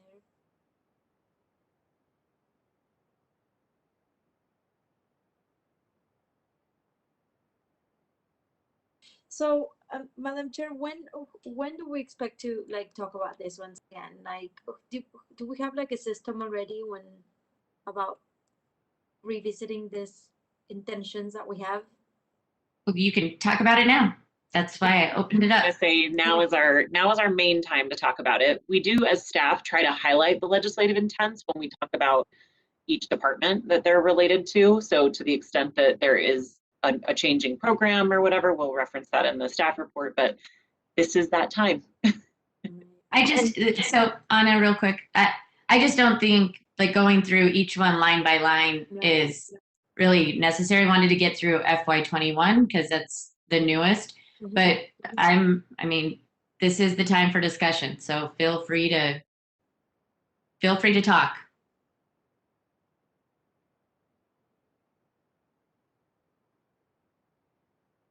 And I should also mention, so this is the time to talk, to make these changes for the FY22 budget.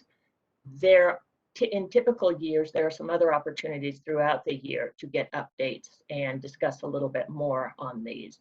But as Jennifer and Chair Fowler mentioned, this is the time to really get this stuff done. There's also a section in the unresolved, I'll add to Allison's, there's also a section in the unresolved issues staff report about potential new, and then I'll add in consolidated legislative intents. I think there might be one coming up for fiscal year 22 that could pull the park ranger thing into, just thinking. So that's another opportunity to discuss those forward-looking ones.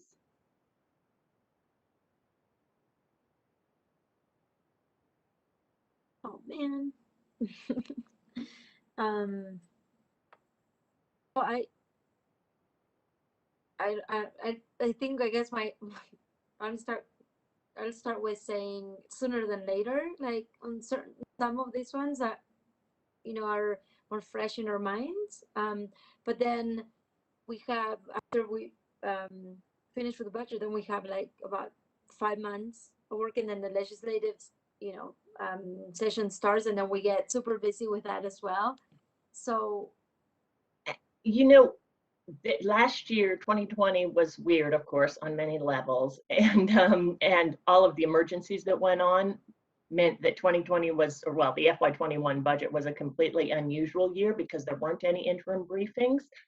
The first scheduled briefing is typically in August or September after the budget. So it's still several months away, but the idea is to work on those recently adopted legislative intents before they get too far from everyone's mind, just to make sure that in the heat of the budget, there isn't anything adopted that might be unreasonable, unclear, something departments already do. So we try to straighten that out in August or September. And then there's another interim briefing in typically January or February, and it's scheduled to coincide with Budget Amendment 3 or 4. But as you'll recall, in the past year, we've had like 45 budget amendments, maybe not that many, but very many, 9. And so that timing was also off this year. So that doesn't mean that that your comments aren't valid. It just is just an outline of what the typical process is. And you can actually see that in attachment number C1.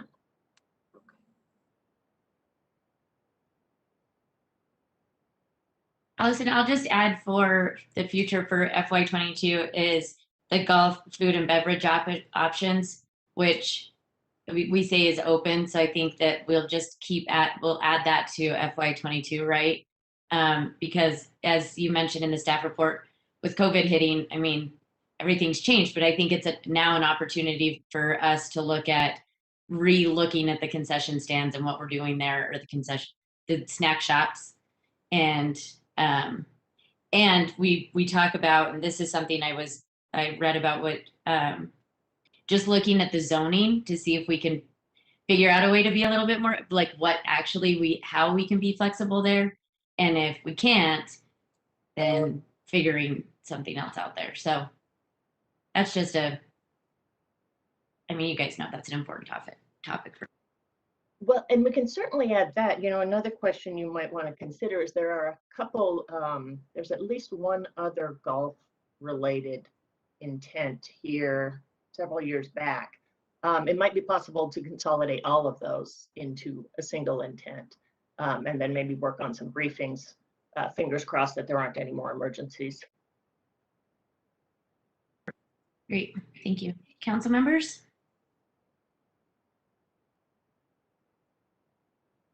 Okay. Well, yes, we're Darren. Chair, I guess I would, based on what it sounds like, I would say that having, for instance, a future briefing about all the legislative intents related to golf, or maybe doing it, all of the ones related to public lands, or doing a legislative intent briefing for everything related to police or fire, or whatever, would make more sense than another briefing where we're trying to discuss all of them, because I guess it just seems like discussing the whole city, the legislative intent for the whole city feels like maybe overwhelming. But if we were to do like the 4 golf legislative intents, that would be like a really nice sort of bite-sized piece, I think. Yeah, I can certainly do more to organize them thematically rather than chronologically, and that may help. I mean, we may be able to achieve both those goals, Councilmember Mano. That's a great idea. Yeah. Any other comments on this? Okie doke. Let's see, what time do we have here? 5 o'clock. We really are almost an hour ahead. So we're not taking an hour-long break. Don't get your hopes up, kids. But we will take a little break before we get to unresolved issues, because I think that we actually need to spend, we may need to spend a little bit more, it may take a little bit longer than the 30 minutes. This is kind of our first stab at unresolved issues, and we want it to be a little bit broad and sort of in the themes, but there might be some discussion there. So maybe it's a good thing that we're running a little bit ahead of schedule. That being said, though, I think we all need a little break. We've been here for a little bit. So how about 15 minutes? Great. Everybody come back around 5:20.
we are on item number 7, which is our unresolved issues. And there's a lot. So I'm going to turn it over to Jen to get us started. Thanks, Madam Chair. Just to draw the council's attention to the latest version of the very, very long list so you can start getting acquainted with it for our next discussion. And I sent it to Mayor as well at 4:13 today, an email. So we'll have that latest version posted in the packets for the Thursday meeting. I just wanted to make sure you guys knew where to look for the latest version of it so you could begin thinking and asking questions. But before we get into the detailed spreadsheet, what we talked about with the chair and vice chair is going over some of the sort of general themes of unresolved issues, since they kind of all seem to fall into a couple categories. The biggest theme that was evolving even until like this morning is guidance on how we can use the American Rescue Plan Act dollars, or the ARPA dollars. In the mayor's recommended budget, there was $10 million for revenue and about $4.1 million in expenses proposed. Mayor had to put together the budget before any guidance was received. We got some initial guidance in mid-May, but it won't even be finalized until mid-July. So we're a little bit flying blind, not totally blind, but you know, sort of, in adopting the budget, but operating with the best guidance that we have.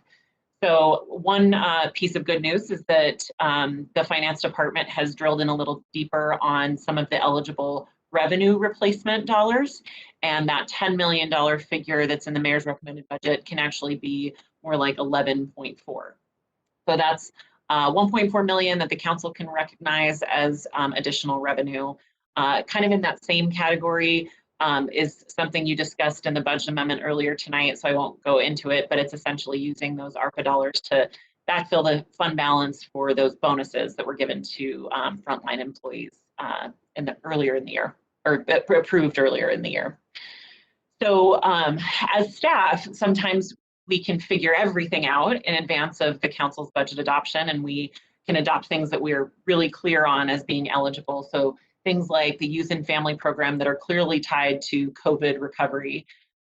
But one option that we've been discussing with some council members is, to the extent that we can't say with certainty that something is or is not eligible for ARPA dollars, we could put those dollars in a holding account and come back to them at a later point in the budget year in a budget amendment. So we have asked the attorney's office and finance a list of probably 20 different things that have been suggested by board members and the public, and things about, you know, is this eligible, is that eligible? So there's no shortage of ideas of how to use the money. It's a matter of when to make that decision, when to use it, and then the balancing trade-offs, just like in balancing the general fund, is there's usually more ideas than there are funds available. So we'll keep that in mind. You'll notice on the spreadsheet, it notes where initial guidance says it is eligible, or initial guidance says it is not eligible.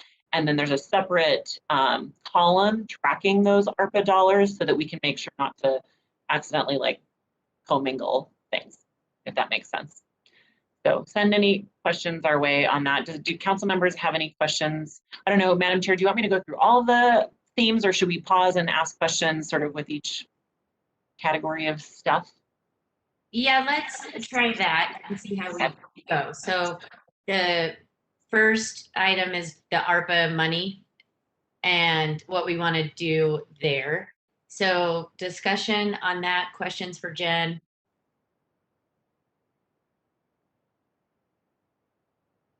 I didn't understand. You said mayor's budget had $10 million allocated for certain things, and now somebody reviewed it, and now it's $11.5 million ARPA funds that we are eligible for that particular category. So it's what's called a revenue loss category. So the actual revenue that we can determine that we lost due to COVID. So rather than that line item being $10 million, that line item can be $11.4 million. And because the mayor's recommended budget was balanced with the 10 million, essentially that's on the table for the council to consider. Right. I think some would say that you could also consider those dollars to fund things that are not eligible for ARPA dollars. Cindy, did you have? Just when Jennifer used the word consider, that's the same as allocate or spend. So that's $1.1 million, 1.4 that can be used to fill the other of many gaps that you have in the budget. Some people are interested in adding to CIP, others are interested in filling some of the positions that aren't eligible for the federal funding. So that money goes in a column for you to decide whether you would like to use it later in this conversation. And Cindy and Jen, correct me if I'm wrong, but it is still just one time. Yes, it's one time for the next like 2 years. So there's essentially 2 years of funding because of how the allocations are given out and how many years we have to spend them. Right. But we're not going to come back next year and say we have a $10 million revenue loss. I think that what Mary Beth will actually be able to do is track revenue loss from this current year. And there's actually quite a bit from this current year. So it's sort of the same as the 10 million figure in this year's budget is actually relating to the revenue that was lost the previous year that she's been able to figure out. But because our current fiscal year is not closed yet, not technically until like September, I think. And I got a thumbs up from Mary Beth. That's always a good sign. Okay, so there may be a revenue line item next year, but that will probably be that last year of that. Got it. So are there questions on the ARPA funding? If you look at Jennifer's amazing spreadsheet, she sort of highlighted what's not eligible. I don't know if we want to talk about some of those things because a lot of those that are not, and if I think we should talk about the suggestion that Jennifer made, and I don't know if it's a suggestion rather than the information provided given some of the discussions that have been had, that, there's this idea, and we have talked to staff about it, is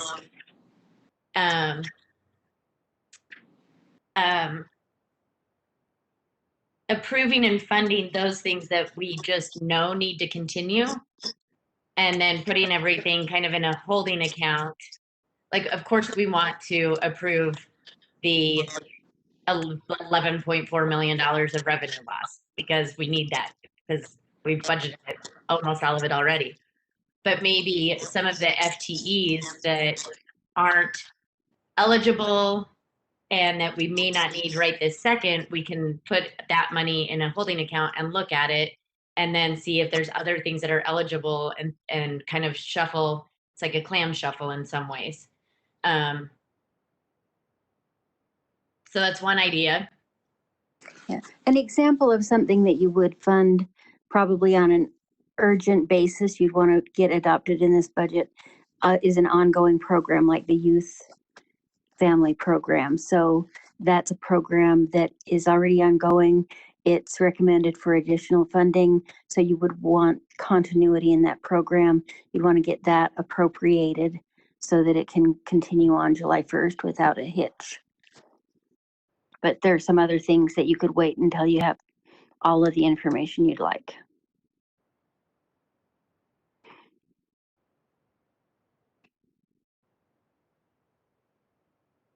Do you think that Jennifer should go through each one so people are clear? So we've had quite a few questions that have been asked by council members. I would like to go through it if we can.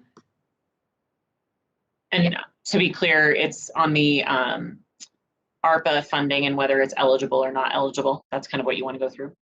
Yes, please, Jen. And let's put a giant asterisk on all this, that it's like initially, initial review, right?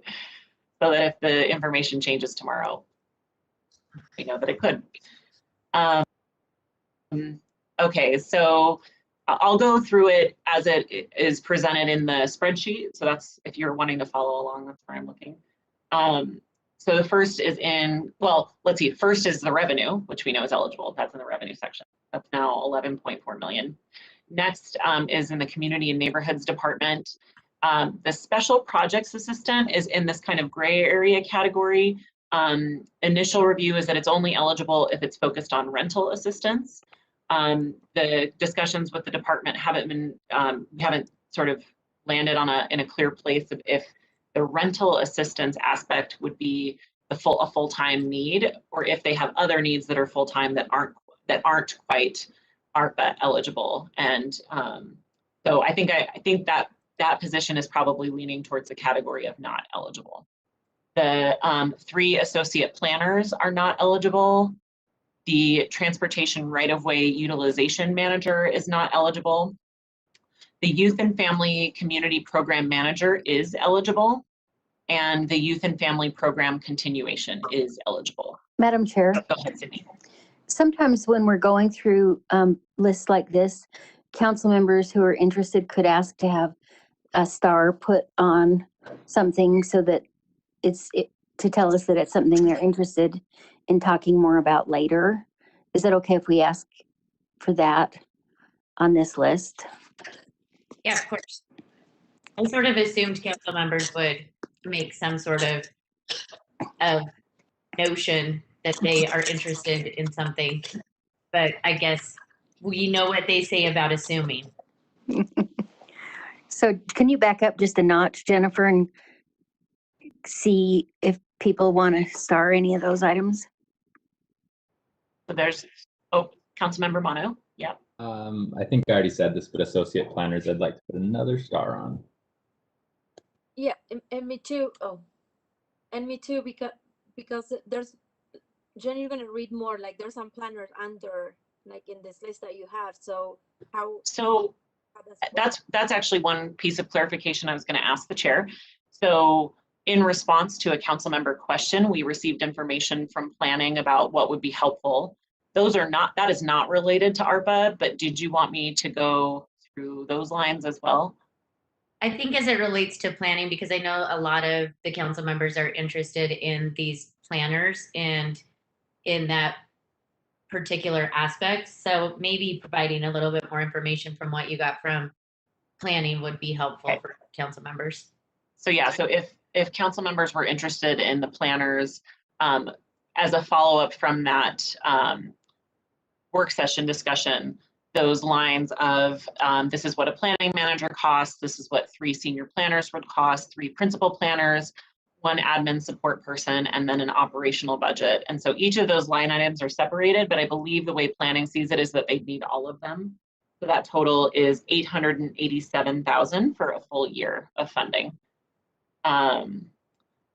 So back up to the special projects assistant in CAN.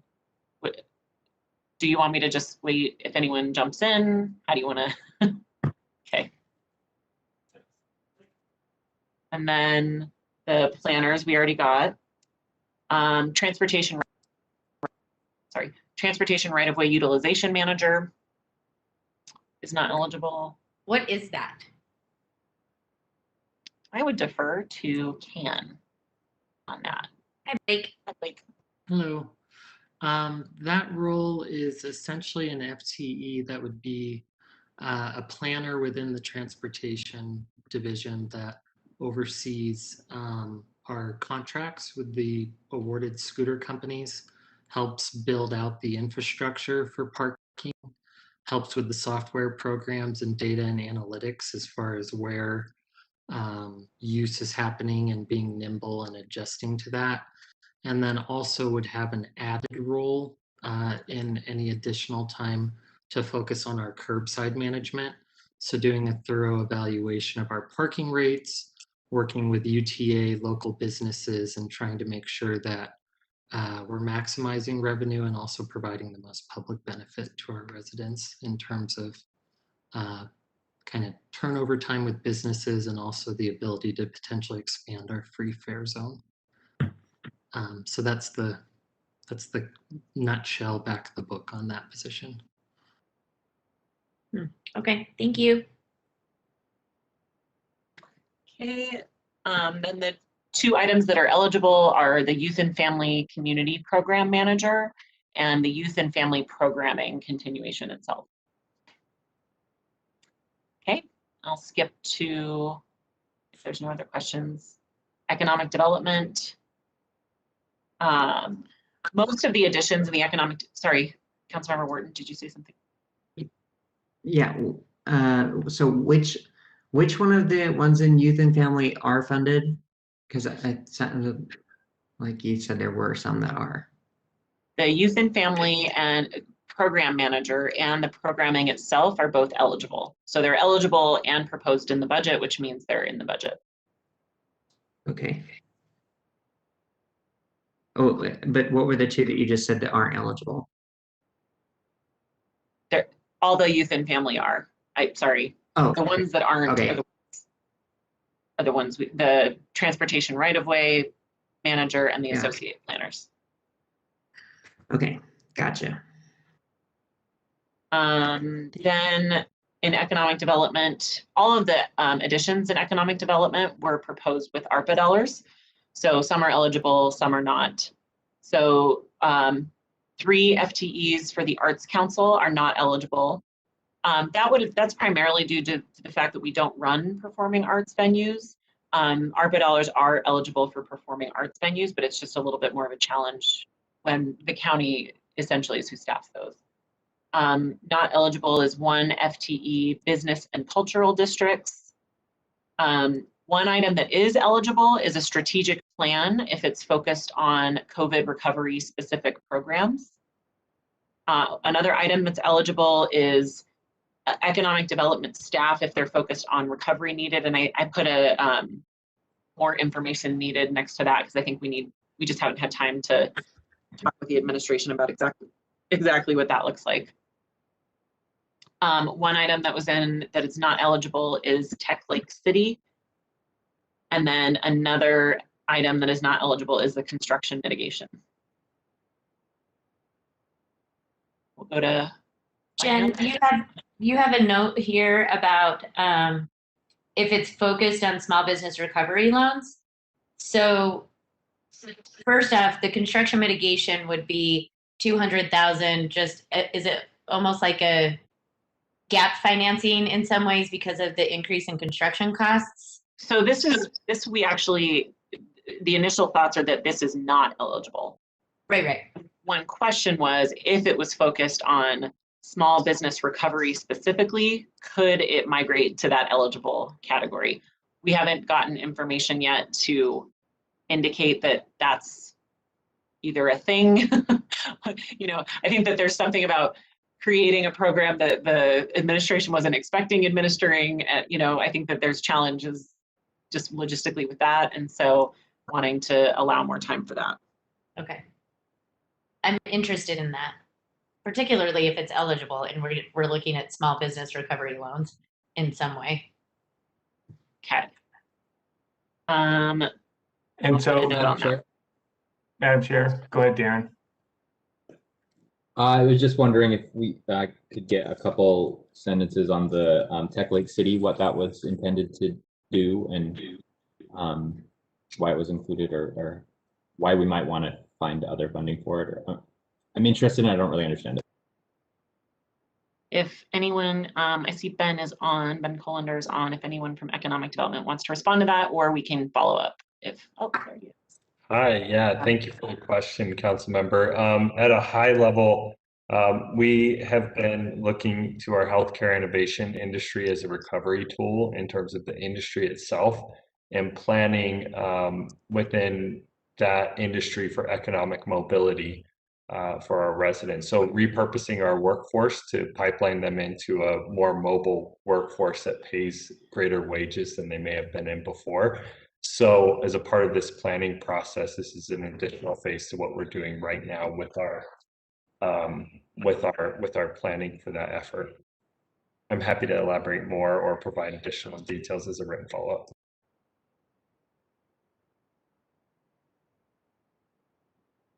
So I would be interested in that position, but the other ones, the I'm not too interested in pursuing, I guess.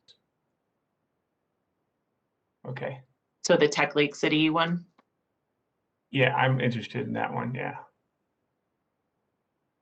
And from Ben's description, maybe we can do another round of review of, I mean, it sounds like that description is more COVID recovery focused, maybe there's a way to frame it that way. And so maybe it's worth another round of review of if it's eligible.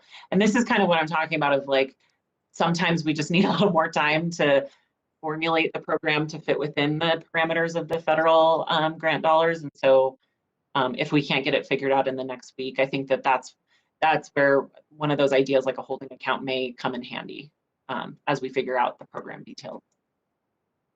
But we'll work with the admin on that. Are we good? Okay. Moving on to finance.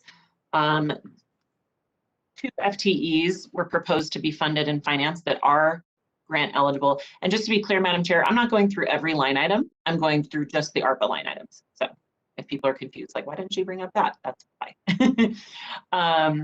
The 2 positions that are grant eligible are the grant administrator and grant manager. The city received some guidance from the lobbyist in DC that it is very much within the, or it's very much in the city's interest to have a full-time position tracking and reporting and making sure we don't run crosswise with the government because we like to keep a good reputation. So luckily those are grant eligible, meaning the grant itself can help pay for the tracking of the grant. 2 items that are not eligible are Amex card merchant fees and a business analyst, an overall finance department business analyst. There's no questions on those. Okay. Yeah, I have a quick question. In finance, there is a proposed business analyst up on line number 2. Is that separate from the not eligible business analyst? So was finance looking for 2 new business analyst FTEs? That is something that hopefully Mary Beth can address. I had a similar question. And I hope you can hear me. So I'm going to talk really loud. Yes, we requested both of them. We thought that maybe a business analyst would be able to help us with the development of stuff for ARPA, but it does not qualify, but we requested both of them. The other thing I would say about the Amex cards is that's a merchant fee. If we don't get that funding somewhere, the finance is going to have to cover that in their budget. Okay, that's good to know. And a question, if we were looking at the business analyst to be funded by ARPA to help sort of with ARPA, can we call it something else so that it becomes eligible? Maybe. If you'd like me to think about that, I would be happy to do so. I mean, it's one way to get another FTE, I guess, right? Yep, I would be happy to look at that. And it may be something that sunsets when the grant money is gone. And so like I don't know that yet, but it might be something to think about too as you're kind of formulating if there is another way to get that person in there. Just a thought. Yes. Yes. Thank you. And so I guess we should probably start the merchant fees, Jen, if we have to pay those. Seems like we have to.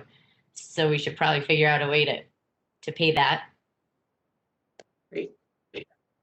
Darren?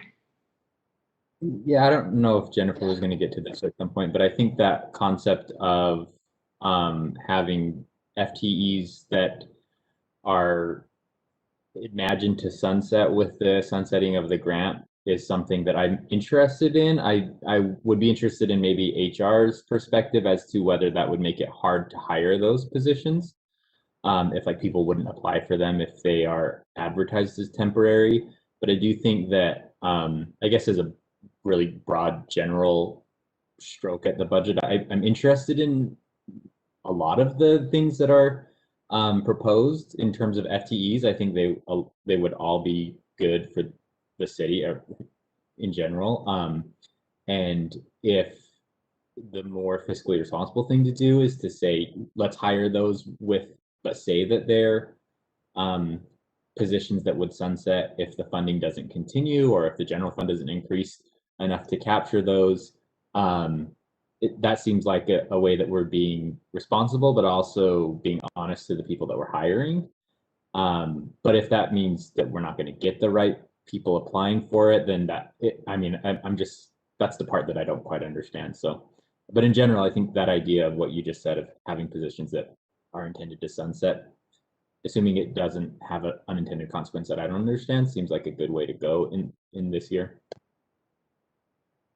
I think another thing we can look at, and maybe we could talk to finance and can, is, I know that we have other grants, and like, for example, our HUD dollars or other grants that we're looking at, and there maybe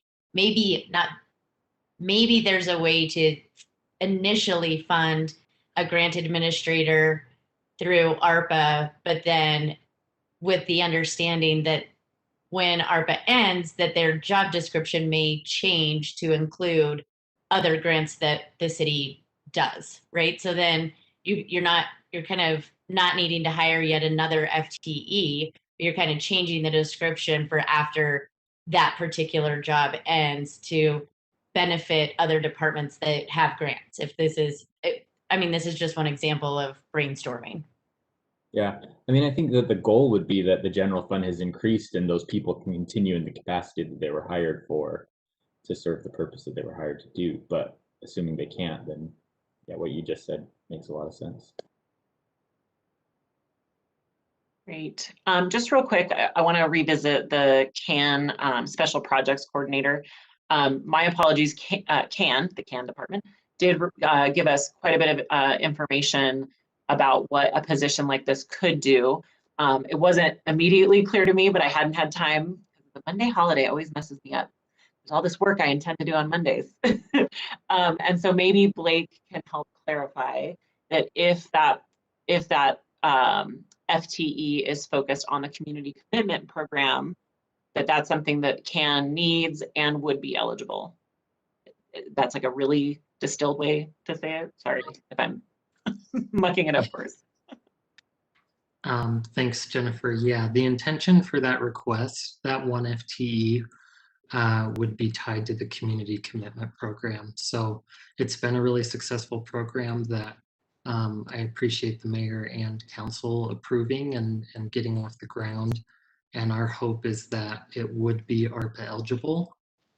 We know that rental assistance is, but this position, just to clarify, would be focused on the community commitment program, the help that we need for our resource fairs and other associated duties with the program. Thanks for bringing that up. Sure thing, and sorry for the misunderstanding. Okay, so next, in fire, the eligible expenses in fire are for 6 months of funding for an expanded medical response team. We discussed that earlier in the fire department budget briefing. And I'm just throwing this out there. I think that, if to the extent that there are, extra ARPA dollars, you could look at the timing of that program. I think that the chief didn't necessarily see it as like an emergency situation that needed to start right on July 1, but that's up for discussion, I guess. Then let's see, nothing in HR, nothing in police, although police related, one thing we've asked about is if any of the body camera or technology equipment for police are ARPA eligible, because so much other sort of public safety response stuff is ARPA eligible. So we've asked for clarification on that. So in public services, 2 line items that are not eligible are 1 FTE for forest forest preservation and growth, including equipment. So that's not eligible. And then another is forest preservation and growth one-time funds. Are there any questions on those? I'm like to know why we have basically 2 FTEs and equipment here. So I'm interested in the first one, the 219, but do we need the second one? And what's the addition there? I'm open to discussion. I guess I'm open to looking at them, but not sure if we need them. Or I don't see Lorna on. Madam Chair, but I don't know if she was. I'm here. Oh, there we are. This is Kristen. Oh, hi, Kristen. Hi. So yeah, this position, there is 1 FTE, and this is a tree preservation service coordinator. And this position would help bolster the development plan review for site inspections to better ensure that cities' trees are protected during construction activities, and also to manage the mayor's 1,000 tree program and to identify tree planting sites.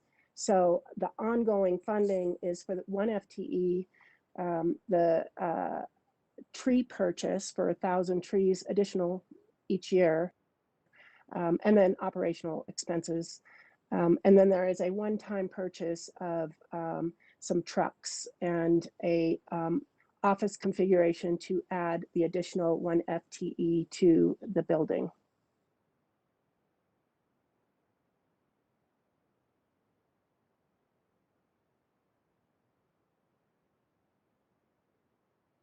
okay, I'm open to it then.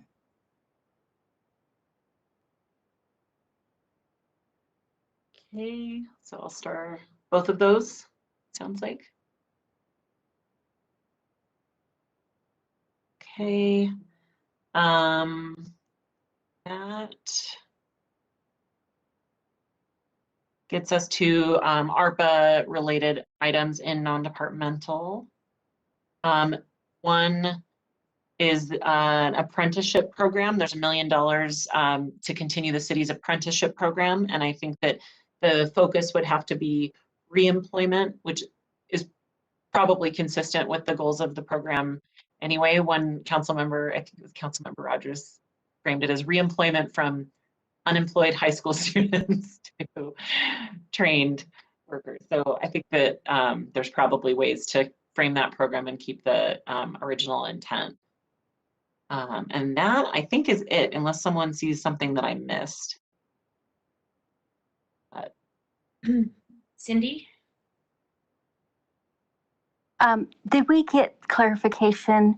I think we were receiving some information from the administration on the assistant in candidate. Did that get all straightened out?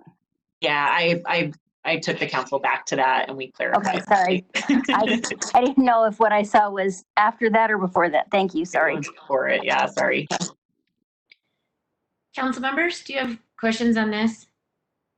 I think it was helpful to go through that line by line. Thanks, Jen. For me, I go back to just because there's a couple of unanswered questions and things that we might be able to tweak a little bit or get some answers on so that it would become eligible. I go back to this idea of funding the 2 programs that I see, the apprenticeship program and the youth and family services manager and the program itself. And then obviously the revenue, like right now with the budget, and then putting sort of all of the other proposals into the holding account so that we can get some answers and hopefully make more of those positions a little bit more eligible, you know, and kind of work on that. I mean, that's where I'm leaning right now. Just so everyone knows. Okay. I don't see any other questions on that section. And we'll keep that discussion open for Thursday. So the next sort of theme that we're tracking or watching for the council, and we don't have like a specific line item for it, I wouldn't say, but it's this theme of diversifying public safety response. And it could be everything from the social worker program that the city already has going and that I've heard some council members want to expand, either more hours of the day or 24 hours a day. Everything from that to the MRT, to park rangers, to the idea forwarded in the Matrix proposal, and that some other cities are also looking at, of this like civilian response office model. I think that because there's so much to work out with regard to administrative reporting channels, it's likely that this will be a very long discussion with the administration anyway about where things like that should live departmentally, how many FTEs they need, how many resources. And so in another theme of the holding account this year is that if the council wanted to set aside money to make that intention clear, that could be, you know, in addition to if the council funded additional social workers, for example, you could clarify that that was funding available for that concept additionally, or you could just adopt it as a legislative intent, something you're wanting to look at. So we don't have, you won't see like a line item on the spreadsheet that's that whole program encapsulated. I think it appears in a few places. And there are 6 social workers in the mayor's recommended budget. So you're not talking about holding off on that. It's just those additions that people are brainstorming about. Is that right? Yep. Okay. So For the record, I'm very interested in all of that. Dan? So just back to the FTEs, we've had some questions about different FTEs, whether we are in favor or not in favor of them. Is this a time to discuss those specific line items and ask those questions? I think that ARPA kind of got us off on that track. And I don't think the intention was to go through line by line, but to the extent that you have questions about specific FTEs, I think it always helps to ask those early so that we can get you the information before you have to kind of make a final determination. And if they have a position or something that is particularly of interest to them, that helps us to know that early too. Okay, so, well, my 2 line items I'm just curious about, and I'm not quite sure if I agree with funding them. It's just the can deputy, and then I have another question about in the police side of the house, staff to track legislative issues. Thinking we have a lobbyist to do all that. So just those 2 positions, I'm just kind of curious on the need for those 2. The staff of the PD to track legislative issues and the can deputy. I'm not quite sure if I'm in favor of those 2 positions. Otherwise, you already covered the ARPA eligibility ones that I had questions on. Looks like Blake is here to answer your can deputy question. So Blake? Sure, thank you. Thanks for the floor and thanks for the question. I've done everything in my power this year to really earnestly put forward as flat of a budget as possible, and had a very critical lens through which all of our specific department and division proposals came forward. And this one rose to the top as a priority and a need for us. A few data points just quickly to this position as it relates to the broader transfer of youth and family. I'm requesting a deputy director of community services based on the need to have close monitoring and oversight of the dollars and candidly unprecedented dollars that'll be flowing through the department. So youth and family has 19 rolling grants, including a recent additional $1 million increase in funding. Their child care program hours have doubled. And I know that on the sheet you would see there are 20 FTEs in CAN, but I would also emphasize that there are 70 part-time or seasonal hourly employees. I've also mentioned, I believe in my presentation a couple weeks ago, that housing and neighborhood development has seen a 406% increase in federal funding year over year. And we also hope to continue the community commitment program. I think there's a scenario in which we would consider transferring capital asset and real estate services and their 7 FTE headcount to hand, and they will help in addition with the Deputy Chief of Staff on leading out on the fleet block process. I would point out that the gentrification assessment and displacement mitigation study that was approved for funding is a new project. There's going to be a project team and deliverables, and we hope that that contract can tee up a lot of our philosophy that we're hoping to implement in a proactive way on the community services side of house. I would also hope for this deputy to help with updating our housing loss mitigation ordinance and proposing programs, whether they be internal or external, that address involuntary displacement. And we also are trying to get to the finish line on our first and inaugural tiny home village and those wraparound community services. So in summary, this is a role that I think would help with provide leadership and more hands-on support for these new and additional tasks and dollars that we're managing in the department. And lastly, to the role that Orion Goff accepted in March, focusing on development services. Within his line is a planning team that has a 4% increase in land use application, has doubled the approved housing units in the city from 2019 to 2020.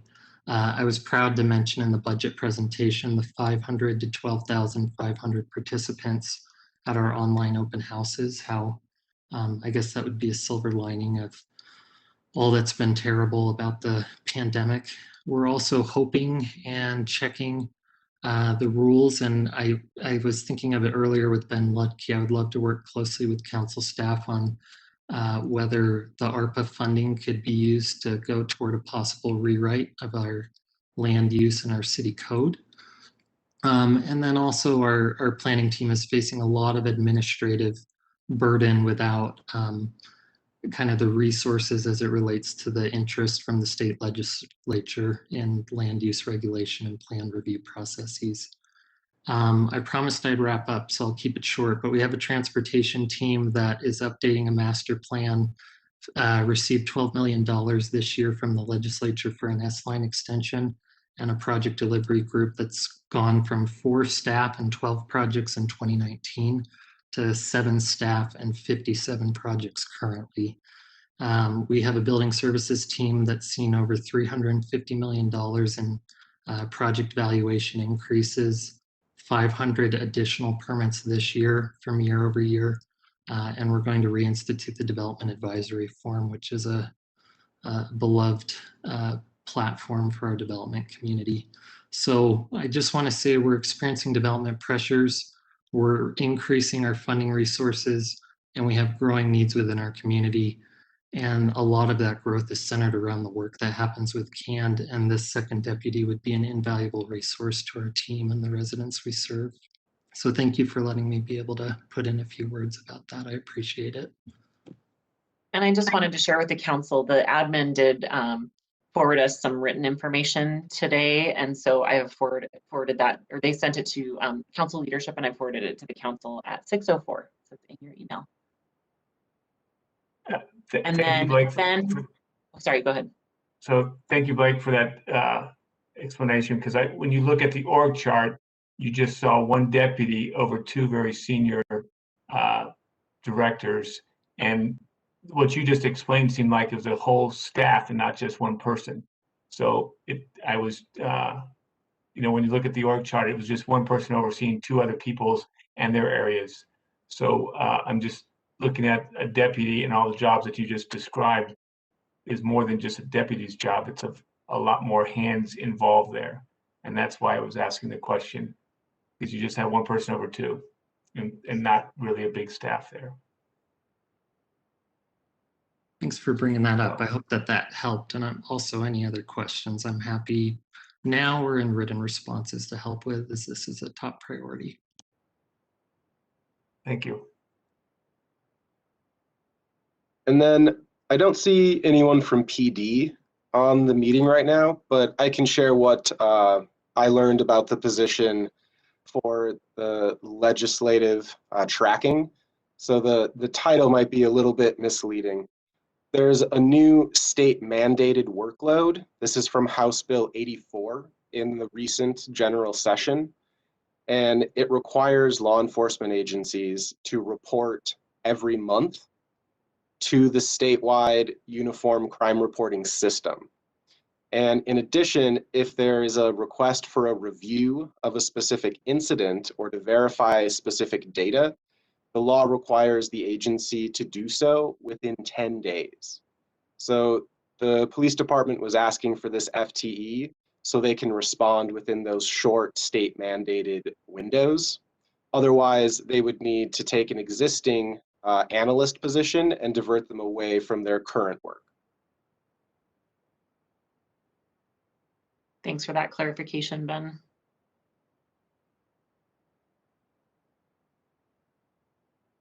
Okay, I think that we diverted a little bit off of the public safety service, but if there's any questions on that sort of diversification concept, just feel free to forward them to staff.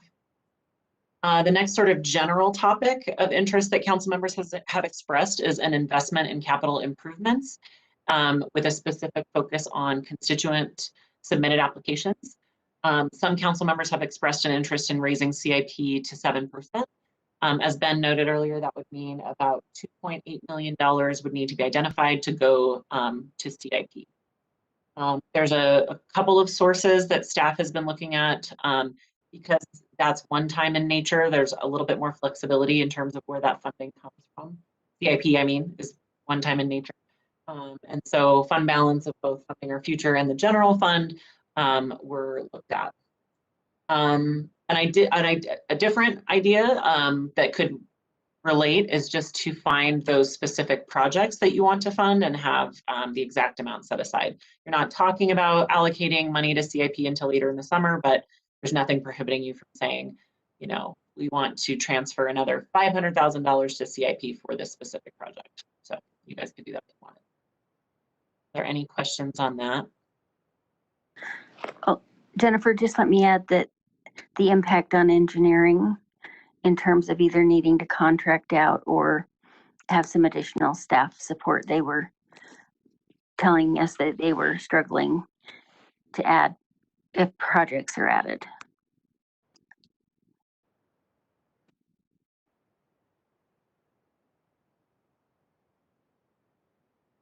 Okay, getting the thumbs up. I'm gonna keep going.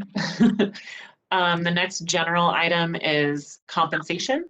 Some council members during the last briefing expressed an interest in increasing compensation for city employees.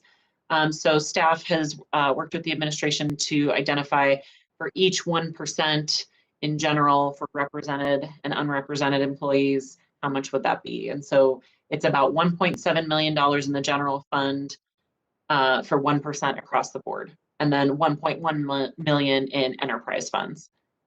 Of that general fund figure, 1.7 million, 1.1 is related to represented employees. So if you did 0.5%, you could just half that amount. Any questions on that? Then we kind of got a little into this in the last back and forth discussion of you might want to review new positions. So any new position proposed in the mayor's recommended budget. I think that the department briefings were a good opportunity for that, but there are sometimes new questions that emerge after you've heard from the departments about specific positions. And so if there are any of those questions about new positions, please let us know. So are there any others beyond the ones that Councilmember Dugan flagged?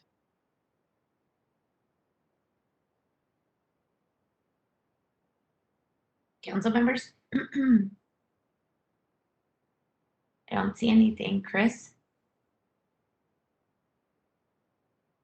This might be answered by when Mary Beth getting back to us about the question we submitted about the 2 business analysts, but I'm wondering if we can only fund 1 business analyst. Is this the kind of thing where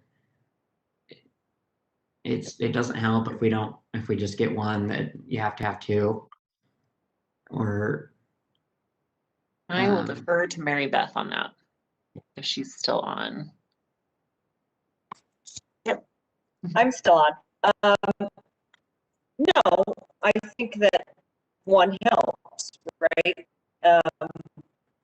Especially with the new ERP system coming up online.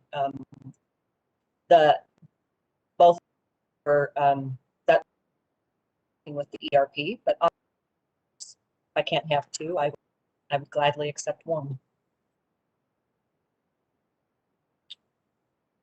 Okay. Thanks, Mary Beth. Thanks, Mary Beth. Any other council members on that particular topic? Okay. And I'll throw out there that as you're going through the list in the next day or so, especially in preparation for Thursday's meeting, feel free to send questions in advance, because then we can connect those questions to the departments, and then they can be ready to address you guys on Thursday. So don't hesitate to email, call, text, whatever. The next item is just the concept of department reorganizations. So some council members, I think the way Council Chair Fowler put it is spend a little more time thinking about it. And so that's why we've listed it on unresolved issues. They're semi-related to the new FTEs, but can also be unrelated. And then any questions on that? The final section, general section, is funding source options. That's a question that a lot of council members have asked me asked our staff in the last couple of days. And so we've been finalizing, with the help of the administration, which we're so grateful for, just these little ideas here and there, and trying to clarify exact dollars amounts available in fund balances, exact dollar amounts available in different holding accounts. There have even been a few line items that were included in the mayor's recommended budget that aren't actually needed for the upcoming fiscal year, or maybe aren't needed as much. So for example, the mayor's recommended budget included a general amount, what elections are going to cost, and now we know that it's going to cost a slightly less dollar amount, and so we're proposing you could capture that funding. Or interest expense that we sometimes have if we issue a bond, if we issue a tax and revenue anticipation note, which is sometimes what the city does at the beginning of a fiscal year to essentially pay our bills through the first part of the year. We don't need to do that this year, and so the budget that we had put aside for interest on that note are not needed. So you can recapture some of that. Unfortunately, it's not a cure-all for every single idea that everyone wants to fund. And so the way we've set up the spreadsheet is sort of a live balancing. And on Thursday, what we'll probably be doing is like sharing a screen, and so you can see, for each decision you make, what that top line figure is. If you're in balance, out of balance, if you have more money, if you are in the hole, that kind of thing. The idea is to have a balanced budget. I'll just put that out there. That might not be obvious, but that's the idea. So I don't know if you want me to go through all those items. Oh, the other thing that new council members might not be used to is June 8th is when we get final information from the State Tax Commission. It's supposed to be when we get final information from the State Tax Commission about exact dollar figure for new growth and exact dollar figure for judgment levy. And there are sometimes extra dollars in those two line items. And so staff will be sure to let you guys know if there are. I will flag that every now and then there's not as much new growth as we've thought there should be or could be. And so that is a possibility that the actual numbers will come in and it will be less than is in the mayor's recommended budget. And so your options would either be to increase property taxes to match that amount or to rebalance the budget with that lower figure. It's frustrating every year that we don't find out those numbers until June 8th, but that's just the calendar of how things shake out. So we still have a goal of adopting on the 15th, and I'm just going to believe that that goal is going to happen.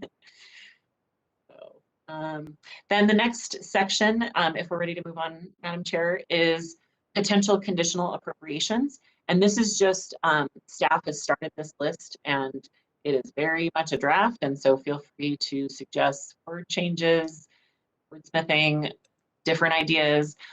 Conditional appropriations are one of the stronger tools the council has, in that it means that the administration is you're appropriating money, but the administration is not allowed to spend it until a specific condition is met. And so you can't do a conditional appropriation for everything, but you can do a conditional appropriations for something like they must check the box before this money is released. And so one example of that is this first item, the diversification of a public safety response. Like, let's say you set aside $1 million for that, just throwing a number out there, that money couldn't be spent until you and the administration have worked out a plan for whatever you have in mind, and sort of the tone of that. The next item is a similar idea. It's a conditional appropriation on future dollars spent on foothill trails. This was at the suggestion of 2 council members, that any future budget for trails, that no future dollars are spent until the public review period is over and the council has been briefed or approves of the future plans. That's just its first crack at wording. I don't know if council members have suggestions on that. Specifically, if that met the intent of what council members Wharton and Dugan were hoping. That was okay. Yes, it is. In terms of, yes, you're accurate. But do council members want to hear more about that, like as to why we're pitching that, or do people understand? Is now the time for me to explain that? I think we can wait until Thursday's discussion for that. Okay. But I'm assuming, and so just correct me if I'm wrong, but that it has much to do with the public comment we heard at our last formal meeting. Yes, and the two recent news articles that kind of flesh it out a little more as well. Yeah, so Thursday's sort of dedicated to some of these unresolved issues. So maybe we can just prepare to talk a little bit more in depth on Thursday, if that's okay. Yeah, I'm happy to wait. I just didn't know if that was me to like, hey, go for it. Okay, Right. thanks. Thanks, Chris. Mm-hmm. Thanks.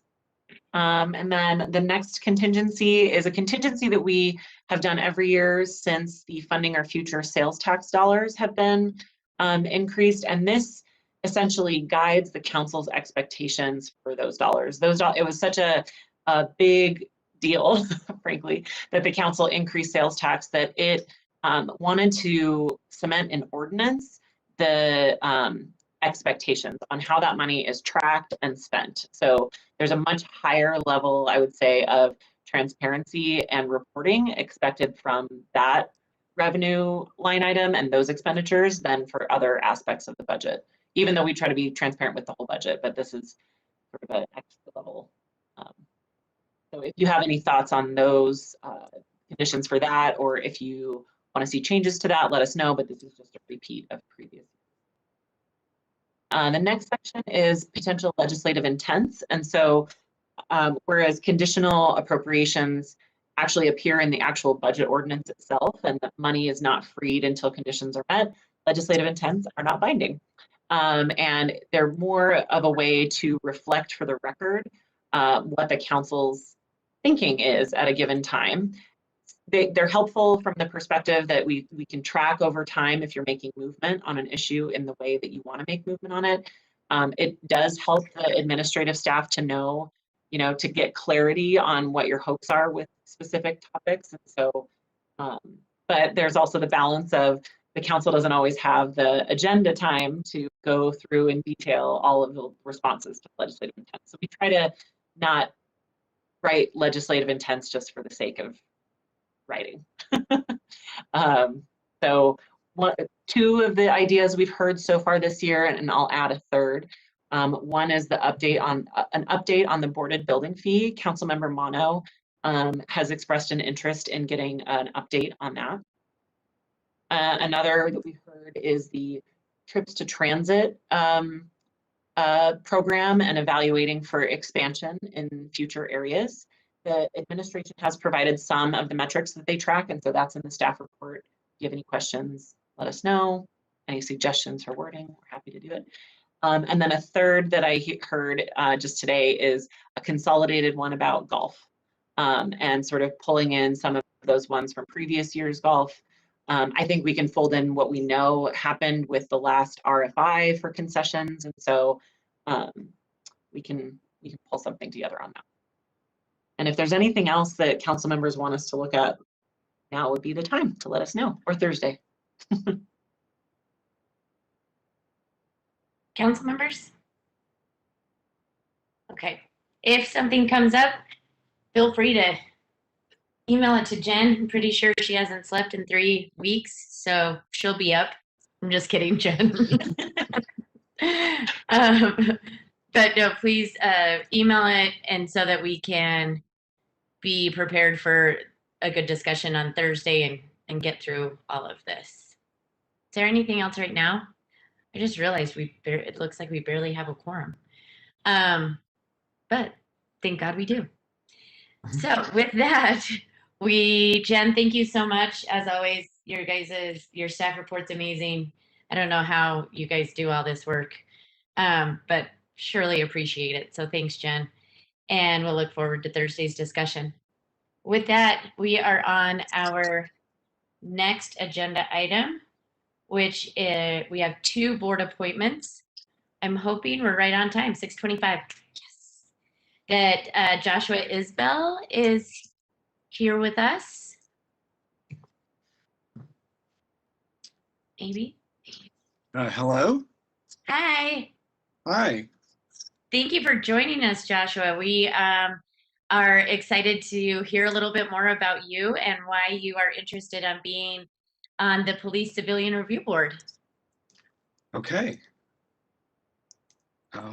Yeah, so my name's Josh. I moved to Salt Lake City with my parents in 2001 when I was 17. I was pretty deeply moved by September 11th. I started trying to enlist. I ran into some problems where it kind of took me longer to get in. I had to kind of complete some education and stuff before they'd take me, right? And by the time I was able to get into the military, I joined the Marine Corps, and I deployed to Iraq in 2005. And it was a very different sort of experience than I was expecting. And I completed my enlistment. I didn't continue my participation in the military, but of course it stuck with me. I was involved in, I don't know, some pretty complex, just sort of internal stuff in the Marines that kind of connected to some of my wartime trauma. So I continue to suffer from some post-traumatic stress from that. Another thing I did when I was in the military, my primary job was driving trucks. So most of what I did, especially on my deployment, was convoys. I also recovered some vehicles, and I also kind of watched some detainees, went on some missions where we captured some people and looked after the prisoners and things like that. But my secondary sort of side job to do, not on the deployment, was being a rifle range coach. So I got quite a lot of training in weapons safety, training other Marines to keep up on their annual qualification, spending a lot of time on the rifle range doing that, discussing, you know, all sort of the newest procedures and techniques, kind of changes in tactics. So, you know, that's kind of my background in the military. Since then, I went to Westminster College and got a bachelor's degree in accounting. But I don't know, you know, the finance world wasn't for me. It was some of that kind of changing worldview still from the military. And I don't know, since then, I've kind of gone back and changed my educational background. You know, I decided to get a degree in military history. Like I said, some of that stuff really just kind of stuck with me. I couldn't really get away from it. You know, so trying to understand that, pursued my education. And so I completed that master's degree in 2018. Since then, I've been just kind of trying to write. I've always been active in the community. And it's just sort of become more of a thing that you hear about these shootings, that you know, it becomes a scandal and the video eventually becomes public. And I'm just, you know, so to kind of boil down to what is my interest in this board position, it really has to do with feeling like having somewhere to kind of channel those emotions that are brought up all the time for me. You know, all sorts of different feelings about, like, when I was on my deployment, we changed some of our tactics of how we interacted, how we defended our convoys, and it resulted in shootings with civilians, you know. And I have this knowledge, and I see these events happening, and it's something that I would like to be able to participate more directly in positive change. You know, because I can sit and I can complain with my veteran friends about, you know, weapons handling or, you know, escalation of force, things like that, right?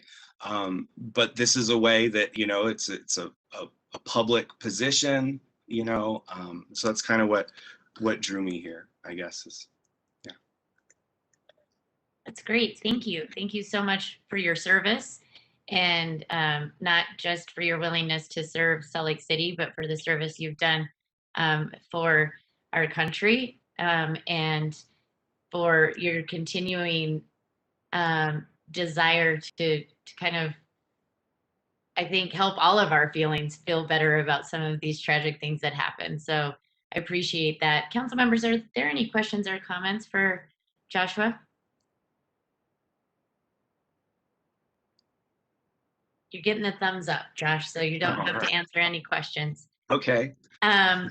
You will be on our consent agenda at our formal meeting tonight. You do not have to log in, but you can, of course, if you'd like.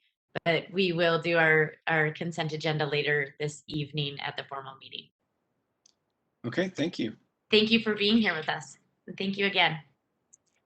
Bye. Our next board appointee is Justin Rodriguez. Is Justin here with us?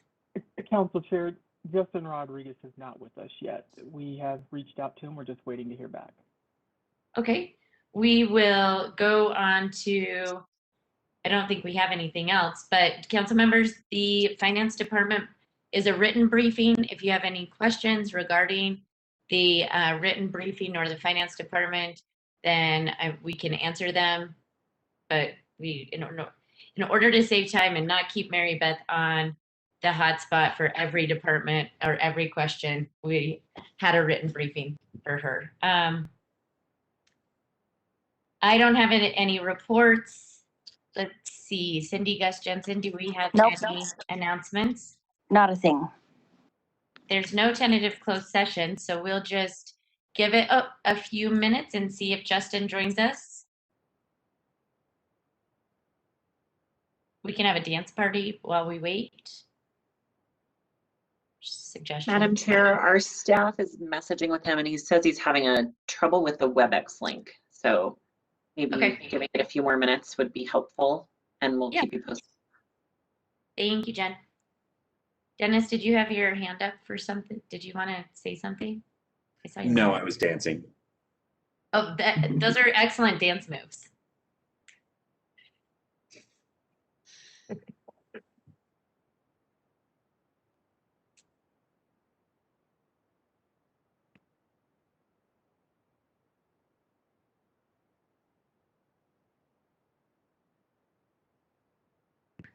I was muted and talking the whole time. I said you could turn your cameras off and we can wait a few minutes, and Jen or Cindy or somebody just let us know when we get Justin on the line. Will do, Madam Chair. Thank you.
Madam Chair, I think we're still having tech issues. He's tried to join a couple of different ways, and we just haven't had success.